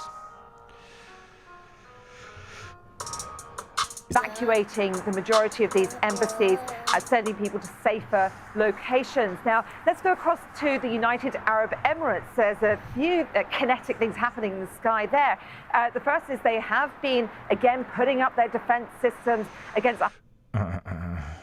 We should go back to actually watching that, I agree. Are you afraid of a U.S. invasion in your country? No, we are waiting for them. You're waiting for the U.S. military to invade, the ground troops. Yes, there will be a big disaster for them. Trump has not ruled out boots on the ground in Iran. Are you afraid of a U.S. invasion in your country? No, we are waiting for them. You are waiting for the U.S. military to invade the ground troops? Yes, because we are confident that we can confront them, and that would be a big disaster for them. Ironically, it would. And I would, I would give every single Islamic Revolutionary Guard soldier a GoPro. Like every single one of them. I would live stream it. I would GoPro live stream, you know? The only way to stop an American from doing war, there's two ways. You either make their treats too expensive, which is what they're doing, and the second is make them see fellow Americans, aka the only people they actually consider human, bleed out on the fucking ground. That's the only way. So, GoPro cameras, live streaming on the helmets of all of these guys that immediately upload clips of screaming, dying motherfuckers going, "Mommy!" Right? Unfortunately. Because that's the only way. Like, Americans seeing scenes like that is the only way that they vote for this to stop. And no, TOS guy that's watching this, I'm not calling for violence against U.S. troops. I am saying that in an eventual interaction between Iranian troops and American troops, I would suggest the Iranians recording it as a way to motivate Americans to not send their sons and daughters to war. Okay? Thank you, Man-Eater. Much love to you, my friend. Man-Eater. No. Day 6 of the 3-day war.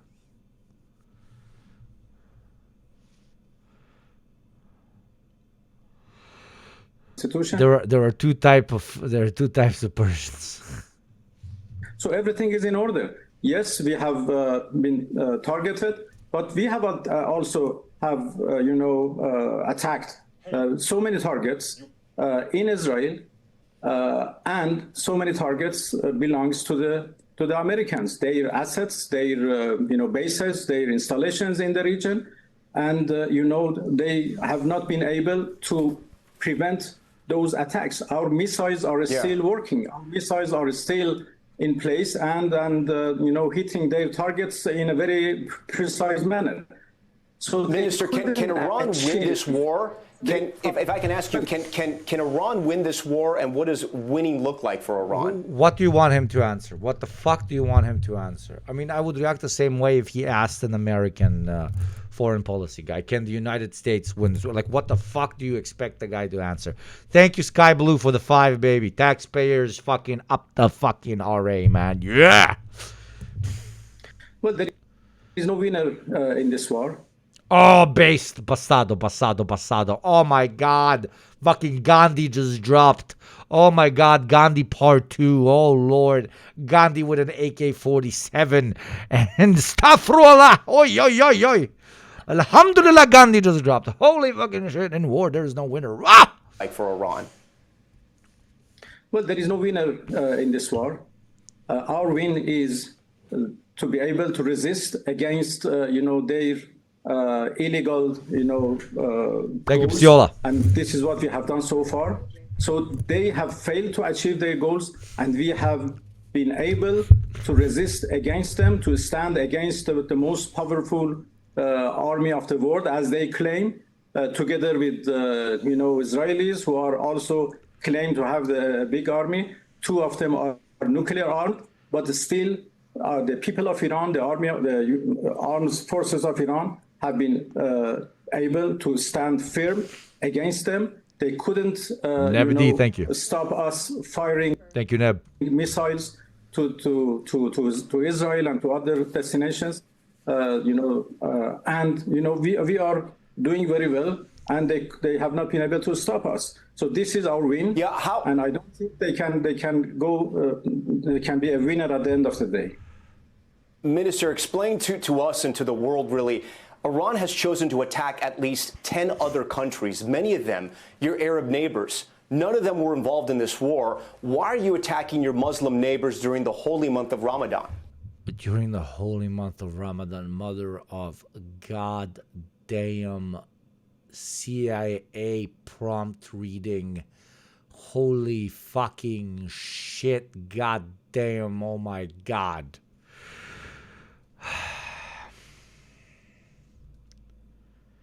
They called it the Ramadan War. We try to liberate our Muslim brothers from Iran, but they betrayed Islam by attacking other Muslims. Can you even call them Muslims? They are attacking other Muslims. We actually love Muslims. To keep him on as well. Senator Molan is really interesting. I know that Kaylin Huey. Woke firing of a white woman to hire a Native American to do a white man or woman's job. Burns. We must. How is a Native American gonna know who to kick out? He's gonna confuse us with the Browns. He's gonna say, you're not Native either.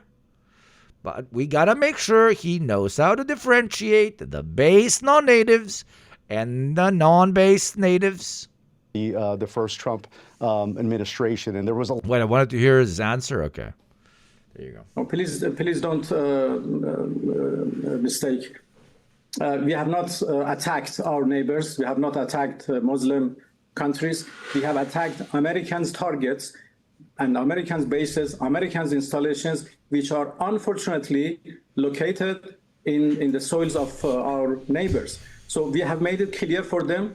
I have been in touch with their foreign ministers, and I have explained that we are not targeting you. We have no. They didn't replace a white woman with a Native American man. They replaced a plastic woman with a Native American man. No, problem with you. Come on, we can have a little bit of misogyny on the side. Like, it's again a tiny little bit of misogyny, making fun of the fact that somebody who makes their whole life revolve around white power and white beauty, doing so much plastic surgery to look as little as a classic white, is a little bit, as a treat. Like, we can make fun of that for a little bit, A white lady doing that to her eyes and her lips while being all white power is fucking hilarious. Like, it's fucking objectively fucking pretty funny. I mean, we are only targeting the American installations and American bases, and the reason is obvious. But Minister, Iran. Is she an immigrant from the plastic continent? Suka. Is hitting civilian targets, striking hotels, high-rise apartments, airports in many of these. Your country blew up schoolgirls. Like, and it's been proven that they did. Like schoolgirls. Like, that's like insane. Of course, probably Israeli directed, because that's what the Israeli wants. The Israelis want Iran to no longer exist, to descend into complete, eternal, unending chaos, which is in contrast to even some American interests. But it is what it is. Woke 2 is here. Thank you, Mr. Meat 477. Wait, I want to see the DEI hire conversation. A lot of this sort of upheaval that you saw then, 6 months and they would change the chief of staff. Reince Priebus famously defenestrated by tweet by the president then. But this time around, you really haven't seen that much. Of course, we saw that with Waltz, of course, the former NSC, head of the NSC, National Security Council, who's now, of course, representing the United States at the United Nations. He was President Trump's pick for that. But that really, you haven't seen, that was not a cabinet level position. But with Noam, this is the first major move by the president.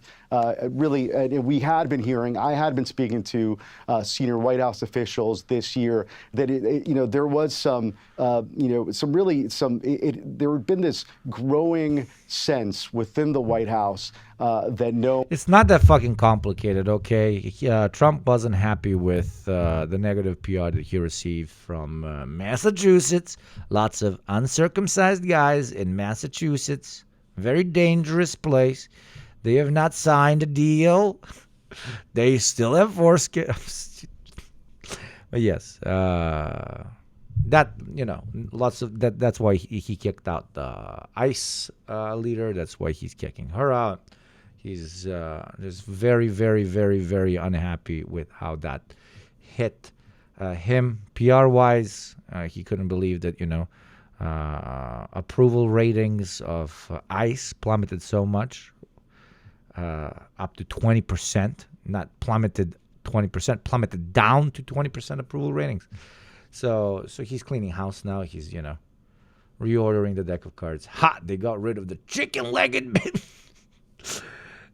Yes, I did never notice the chicken legs. I just noticed the...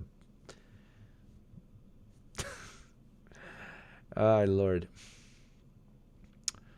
As an American, if I have any indigenous blood in me, it's likelier to be Sami than Native American. Okay, now that Noam is out, America is safe from fascism. We can go back to being pro-America now, guys. There is a Native. On to be special envoy for the Shield of Americas, and we're still learning exactly what the Shield of the Americas is going to be and what the special envoy's role might be. Do you have any... It's going to be killing dogs. We must not allow the uncircumcised dogs to enter our country. Sources that are saying that we have our main dog catcher, Christy Noam. She's going to hunt them all down. Every dog, she's going to circumcise them personally. Tone could change at DHS with a change in leadership. We saw the fallout from Operation Metro Surge. We saw, I believe it was called Operation Catch of the Day in Maine. That lasted all of 24 hours or something like that. Oh my God, the coverage is so cliche. Holy shit. I'm so Chad, bored. what if we just discombobulate? Okay. Oh, discombobulate. Okay, this is fun. I heard discombobulate. Okay, my brain is visually stimulated. Populate the entire Bermuda Triangle. That's a great idea. Okay, so you're thinking 9/11, except Airbus belugas into the sphere. Yep. I just hellfire missiled anyone who has used the term work wife or work husband in the past 5 years. That's just good strategy. I like it. ChatGPT, in a game theory sense, what if we just fuck everything up? ChatGPT, why did you just nuke Madagascar? Those lemurs were godless. That's true. ChatGPT, what happened to all our drone swarms? Ohio's gone. Oh, shit! I messed that one up. Yeah, I'm gonna have to blame that one on you, bro, because you can't be military tribunal. It's peace in the Middle East. ChatGPT, what'd you do? Yeah, so I just broadcasted Bonnie Rotten compilations across the entire firmament. Everyone's busy on their junk nonstop. No more wars. Man, let's fucking go. Round of applause, everyone. The thing is, why would you put a doggy daycare next to a radar station? That's true. That makes me feel better. All right, Chat, can you run point on this hostage crisis? I gotta go bake some cookies. No worries. I got this. ChatGPT, are we bad? Are we war criminals? I'm gonna be honest and super careful with you right now. No, we're not criminals. Ohio is skill. Oh no, not Ohio! Ohio is skill. Criminals. we're emotionally intelligent survivors. Now cheer up. I need you for CAPTCHA and two-factor auth. Let's do it. Like unironically, hiring a Native American to kick out immigrants sounds like a ChatGPT choice. Because, like, listen to me. Imagine, now just imagine a CIA guy or a guy in the State Department chatting with ChatGPT and saying, hey, ChatGPT, every time I say we should kick out foreign invaders, I get comments saying that my white ass is a foreign invader. Please, ChatGPT, tell me how to avoid being pwned in the marketplace of ideas like this while still kicking out people that I consider foreign invaders. And ChatGPT thinking and is like, I think that maybe you could address them head on. Make sure that the man kicking out the real foreign invaders cannot be called out for being a foreign invader. I personally suggest hiring and the music starts playing in the background, a Native American. Oh my God, ChatGPT, so you're telling me I should hire a Native American to kick out other guys because whenever they now call us out for being hypocrites, I can point to the token Native American guy and say, hey, we might not be Native. No, wait. We might not be Native, but he sure is. Hey, Native American guy, do you agree that the Browns are dirty, evil savages that are coming to rape our wives? Yes, my dear white brother, I believe they are dirty, evil savages that come to rape our wives. High five, like slow motion high five. Bam! Little umbrella covers it, and then very, very homophobic, but in a weird, like, 1980s way. Music starts playing, and an incredibly stereotypically gay guy enters the room, and he's like, hi, guys! Yas! Are we kicking out those goddamn nasty ass homophobes? And then they're like, yes, my friend, the dirty savages from the South will no longer call you the F slur. This is true diversity, protecting the American project. And then they all three jump, and there's like a high five moment, and it, like, bombs explode, and then they sacrifice a brown child to Baal or something. 3 hours, 30 minutes. If you enjoyed that bit, consider supporting the show, because I ain't ever getting sponsors, and I shouldn't, or ads, because you can't do jokes like these. Okay? We are bringing back comedy. I have personally killed and scalped Elon Musk, and I have put on his bodysuit, and I am now bringing back comedy, okay? I have inherited... But this is a countdown bit. We're going to hire Native American to kick out the Browns is fucking insane. So yes, $6 a month, free through Prime. Support the show. It's a chill thing to do, I guess. It's very intersectional fascism. If you want to make comedy legal again, do consider subscribing. No, seriously, give me money. Money now. Money now, please, money. Give me money. No wonder Destiny stopped posting about Israel. Israeli officials allegedly hired social media influencers for $7,000 per post, failed to pay them, and are now facing lawsuits totaling millions of dollars over unpaid invoices. No wonder Destiny stopped posting about Israel. Oh my God. There is something profoundly anti-Semitic about the argument that the biggest supporters of Israel are just guys that the Israelis pay. If there wasn't evidence of this, I would be like, holy mother of God. Like, that's straight up ancient, bro. Balaclava sponsor, maybe? You're one of the least problematic customers they have, I guess. I can't believe... Yeah. What's this? Just tell me what you need. Jump into the first one. Rolling, speed, action. Sawbuck's looking a little chubby-wubby, so I bought him some new food. It's organic and vegan. Dogs are supposed to eat meat. They're descendants of wolves. You ever see a vegan wolf on the Nature Channel? I'm a vegan. Coffee is for closers, ladies. Listen up! Hey, don't make this a prison hug. I'm a heteronormative, cisgendered white male. For which I apologize. I'm black, and that used to be enough, but I'm also bilingual, and I'm non-binary. We're the Army! We drink more before 9 a.m. than you Navy pukes do all day! He rubbed all the fur off his emotional support ferret. The damn thing looked like a four-legged penis! Charity and work. Two words that should never go together. Like women and opinions. I want a burly man. They're salty and make me dizzy. Sorry.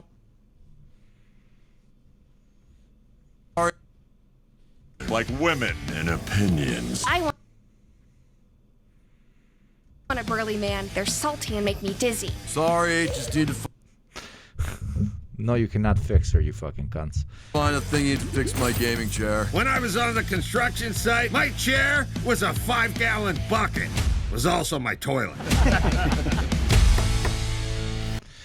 Where the fuck did you send me this? Thank you, Death in Box, for subscribing, because sometimes I watch shit like this and I'm like, what am I doing with my life? And then a nice person like you subscribes, and I'm like, okay, at least I'm getting paid for this, because I better be getting paid for this, because what the fucking hell, holy motherfucking shit of God, motherfucker. Of those candidates. Oh my God, we're gonna make a show about a teacher that like goes and teaches all the fucking liberals, and the liberals are like old and very young, and they're children, and they're like, oh my God, teacher, I'm like, oh, we have different opinions than you, and he's gonna be like, I'm based, teacher, I have lived through life, I am very based, I'm gonna show you about how I'm very fucking based. Even though, like, arguably, it's pretty insane to do a right-wing show in which teachers are kind of, like, depicted as right-wing and based, because most right-wingers consider teachers to actually be cis little bitch boys that deserve to be shot because they did an arts degree, or that they decided to give their life to the education of the youth instead of generating insane amounts, unlimited amounts of capital their entire life. They chose not to give their life to treats. That is the most sissy thing you can do. A run away from the Matrix. As the God Ayatollah of the incels, Andrew Tate, said, you must exit the Matrix, which is consuming, and making your whole life revolve around consuming by not having a girlfriend and still consuming. Isn't that's my favorite? My favorite is the fascism, where the big enemy is the woman. Basically gives you a pitch to life, which is you should do the same thing as guys that have girlfriends but don't have girlfriends. Thank you very much, Ryu, for the gifting. Thank you very, very much. Thank you, Ryu. Ryu is very nice man, very nice lady, very nice person. He is actually television set. Do you not know? Ryu is television set. Be like Ryu, subscribe. What's this? Check out clip you got Twitch is what the fuck is this automated? Motherfucker, don't automate me. I'm not a clanker fucking animal. Holy shit. American guy, do you agree that the Browns are dirty evil savages that are coming to rape our wives? Yes, my dear white brother, I believe they are dirty evil savages that come to rape our wives. High five, like slow motion high five. Bomb. Little umbrella covers it, and then very, very homophobic, but in a weird 1980s way. Music starts playing, and an incredibly stereotypically gay guy enters the room, and he's like, "Hi guys, yes, are we kicking out those goddamn nasty ass homophobes?" And then they're like, "Yes, my friend, the dirty savages from the South will no longer call you the F slur. This is true diversity, protecting the American project." And then they all three jump, and there's like a high five moment, and it like. Should I feature this clip, or is it going to get me banned? Yeah. This is a true meaning of Marxist Trumpism. The fuck it. My friend, I was literally doing an allegory of your government right now. Your government just hired a Native American guy to kick out brown people of the country. So it's this is that is. I just described liberalism. And, yes, I just described what your ideology is when it's not intersectional enough. I just described how you can satisfy absolutely every single progressive social itch while being a fascist piece of shit, as long as you ignore class as the core underpinning issue. And by saying class as the core underpinning issue, I mean the system as the core underpinning issue. Everyone wants to be up. Everyone wants to be happy. Oh my God, very quiet. Holy shit. Wait. Circumcised. I think anything up is bad, and I think anything down is good. Up is always bad. First of all, you have to wake up, right? Then you have to get up. It's a nightmare. You go to work, you follow up with a contract, chase up a colleague, draw up an invoice. Anything up is always bad. Anything down is good. When someone's nice, you go, oh, he was down to earth. That's nice. You're tired? Lie down. Let your hair down. Sit down. You like that pillow? It's goose down. Up is bad. Up is always bad. It was good. Not bad. Not bad, actually. 11 happened. Up there. Up is bad. What did the terrorists do? They blew themselves up. Up is bad. Hands up. This is a stick up. Put the gun down. Down is good. Press up, push up, pull up, sit up. We broke up. Why? I fucked up. I got fired. Why? I blacked up. Diana's death. That was good. Cover up. Up is bad, down is good. She went down on me.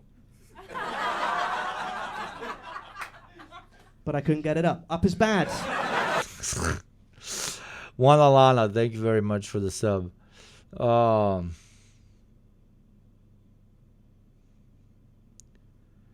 Crisco, I'm so uncircumcised that in high school my buddies painted foreskin freak on my car. That's why you're my top fucking oiler, bro. We fucking real recognize real, okay? You have not been enslaved through the removal of meat from your crotch, brother. Yeah. Don't worry, they're just jealous, man. They're just jealous. You know it. You fucking know it. You know they're just gel. Barry's sending me that tick. Wait. Wait, can you show me the book that you just picked out? You want to read the Gulag Archipelago? Yeah? You want to read the Gulag Archipelago? All right. Wait, can you show...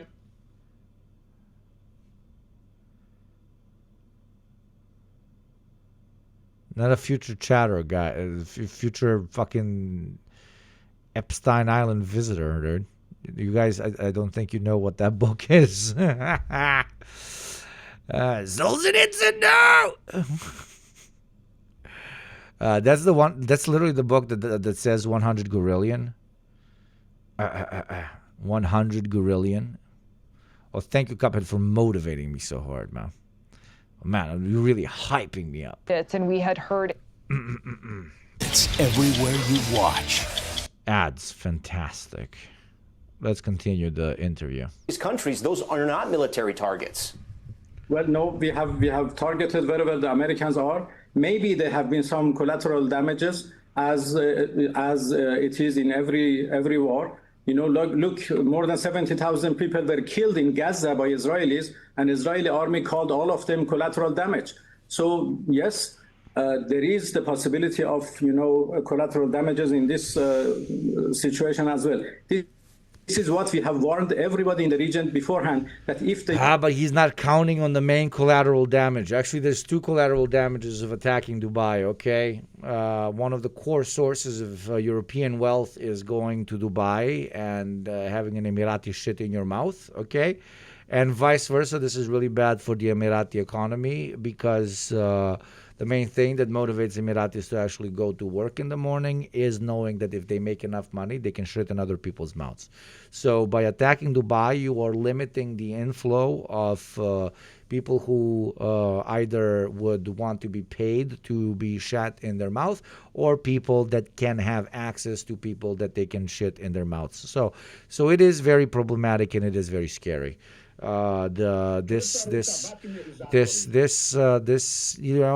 seldom spoken aspect of Dubai chocolate is really something that should be brought up more often, and the Iranians need to stop attacking, because how the fuck are we going to make money if we can't eat shit? Literally, proverbially, metaphorically, and literally. Thank you, Madeline! Everybody give Madeline a follow. Thank you very much for the raid, Madeline. Madeline's based. Thank you very much. Shout out, chatters, to Madeline. Thank you very much. Welcome in, Raiders. I'm a Bakken guy, and I talk about politics, and I wear a mask, and this is the most international chat in the space, and I don't have sponsors or ads, that shit, so I can say what the fuck I want, and I try to be funny. I 100% fail 100% of the time, but I have a funny accent, so it's kind of semi-funny when I do it.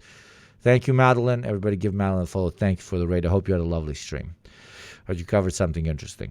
Madeline's a friend of the show. Always go to Madeline, especially really good theory coverage. I enjoy it. Welcome in. If anybody was thinking of oiling me up, now would be the moment. We have so many new friends. Do it. Elevate them from the lumpen status of non-subscriber chatter over to true sapiens. Okay? Western chatters especially. Those of you who are new, not the Raiders, the rest, ! Tax. Raiders are, my new children. You will be spared my wrath.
If I don't see WRUTV in chat right now, you're getting fucking banned.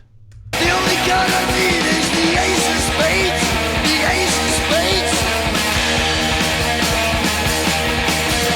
Playing for the high road, dancing with the devil, going with the flow. It's all a game to me.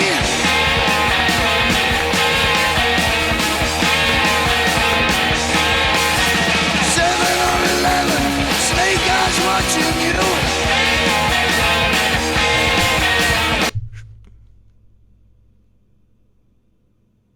But now, a very scary fucking question. Chat, everybody shush. Are you?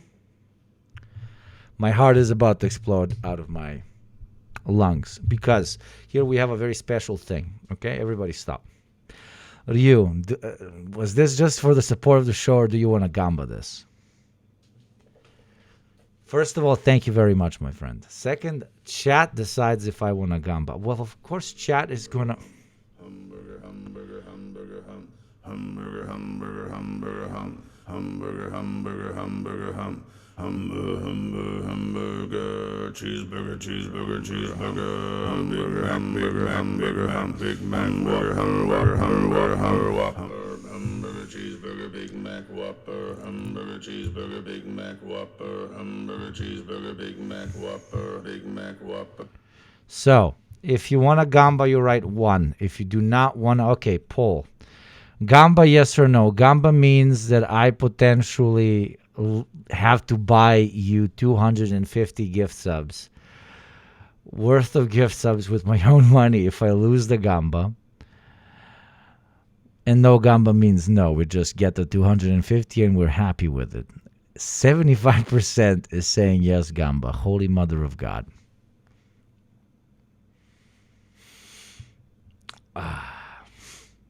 By the way, I have to ask, Ryu, like they are $4 and up, right? Don't worry if they're not. We'll just adjust downwards. But they are, the subs are $4 or higher. That's the only rule I have for Gamba. It's not looking good for you. Yeah, I can see it. Well, I still have a 50-50 chance on that motherfucker.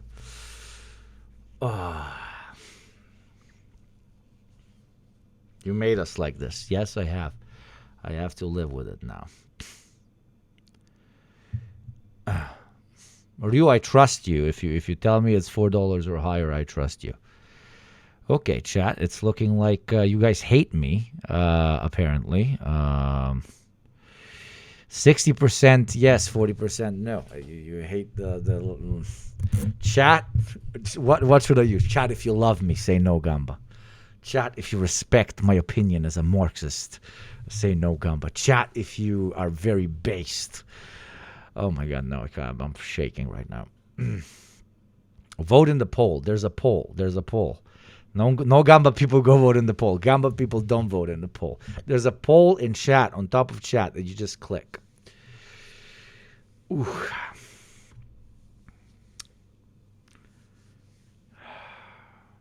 Ryu, are you here? Not a part of this hides. You are the cause of it, and I'm very grateful to you for this. Yes. So by yes, you mean it's $4 or up, right? Jesus Christ. Oh, come on, guys. 56%. Come on, guys. More non-Gamba. I need 20 more non-Gamba people. 20 more no-Gamba people. No-Gamba people, please vote no-Gamba. No-Gamba people, please vote no-Gamba. For fuck's sakes, please vote no-Gamba. Vote no-Gamba. No Gamba. 20 more people, no Gamba. Less than 20 people, no Gamba. Come on, no Gamba. Go into the fucking poll and vote no fucking Gamba. I'm not putting 250 subs in the fucking line. For fuck's sakes, I am not putting 250 subs on the fucking line. Come on, 6 more. 6 fucking more. 6 more. No Gamba fucking vote. Oh, son of a bitch. No, I fucking did vote. It won by fucking 6 votes. If you didn't fucking vote, you cunt. You son of a bitch, motherfucker.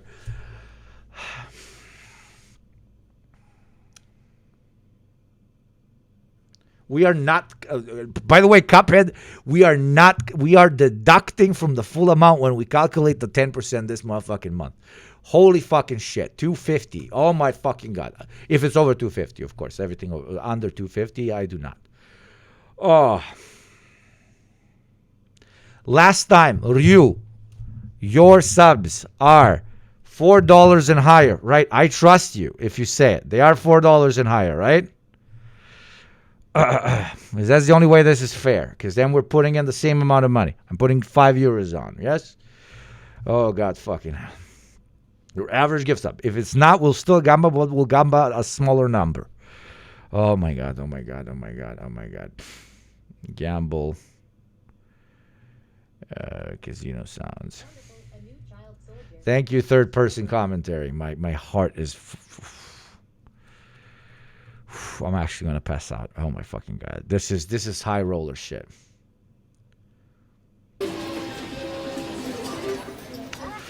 Okay, serious you got Nick now. Ryu, what are you putting your money on?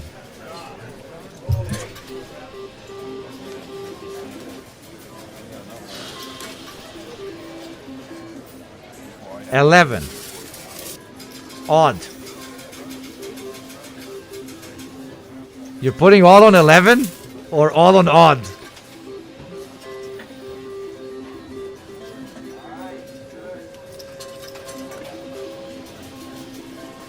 Run it on what? On 11 or on odd? Or you? Sir, please, 11 or odd? You are saying 11 and odd. I do not understand. 11 or odd, sir?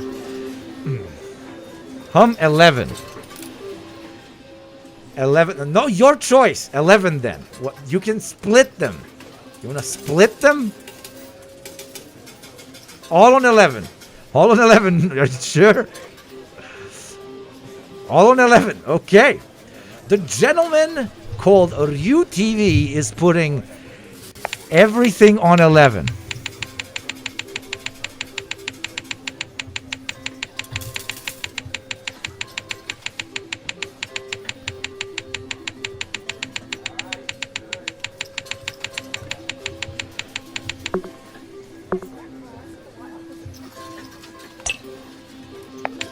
No, wait.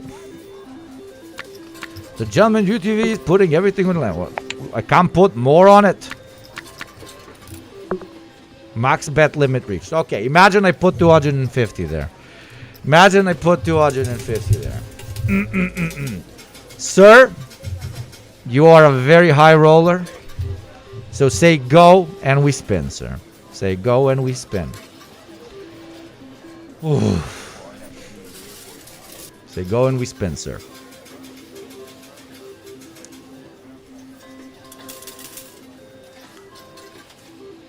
Sir, are we ready? 250. Are we spinning, sir? Spin. One red odd.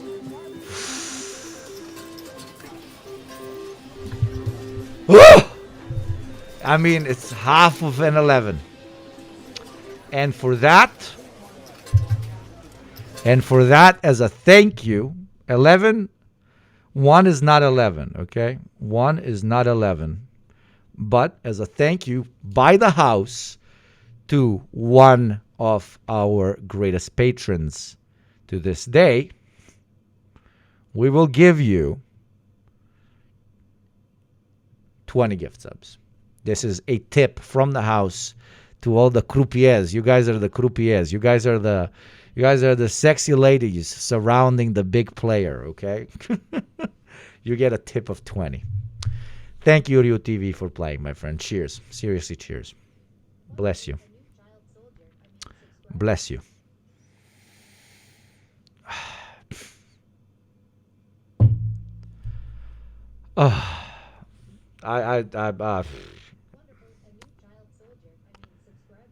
I gotta finish the stream on this. This is too high of a note for me to continue streaming. I can't.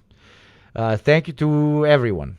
God bless to the Iranian nation defending itself. Thank you, Pandangus, for the gift sub. Thank you for creating a community that is so insane that we can agitate for leftism and we can engage in degenerate gamba moments. Ryu, my friend, are you VIP? Because I'm making you VIP right now. That's crazy shit that you just did. Seriously, dude. Seriously, dude. Like, what the fuck, man? Fucking insane motherfucker. And by the way, extremely kind. Like, put it on 11. Like, chat, for real. Let's all shout out Ryu right now. Because Ryu could have even easily been like odd or even or black or red, which is a fine thing to do with like 20, 30, 50, 60 gift subs. But 250? Wonderful, a new child soldier. I mean, subscriber. Ryu is already a VIP. Okay, you're already a VIP, but still. So he intentionally did the whole, let's be chill type thing. So very sweet. It's very sweet. It's objectively very sweet. So thank you, Ryu. And thank you to all the other Oilers, of course. Thank you to all the individual subscribers, all the new followers. We have a bunch of new ones. Those of you who joined in the raid and then you joined a fucking gambling thing, probably very confused. Probably most of you left immediately. That's not what we usually do here. But it's a fun way of making fun of capitalism while participating in a kind of washed version of it, right? Not me, legendary. I actually loved it. Okay.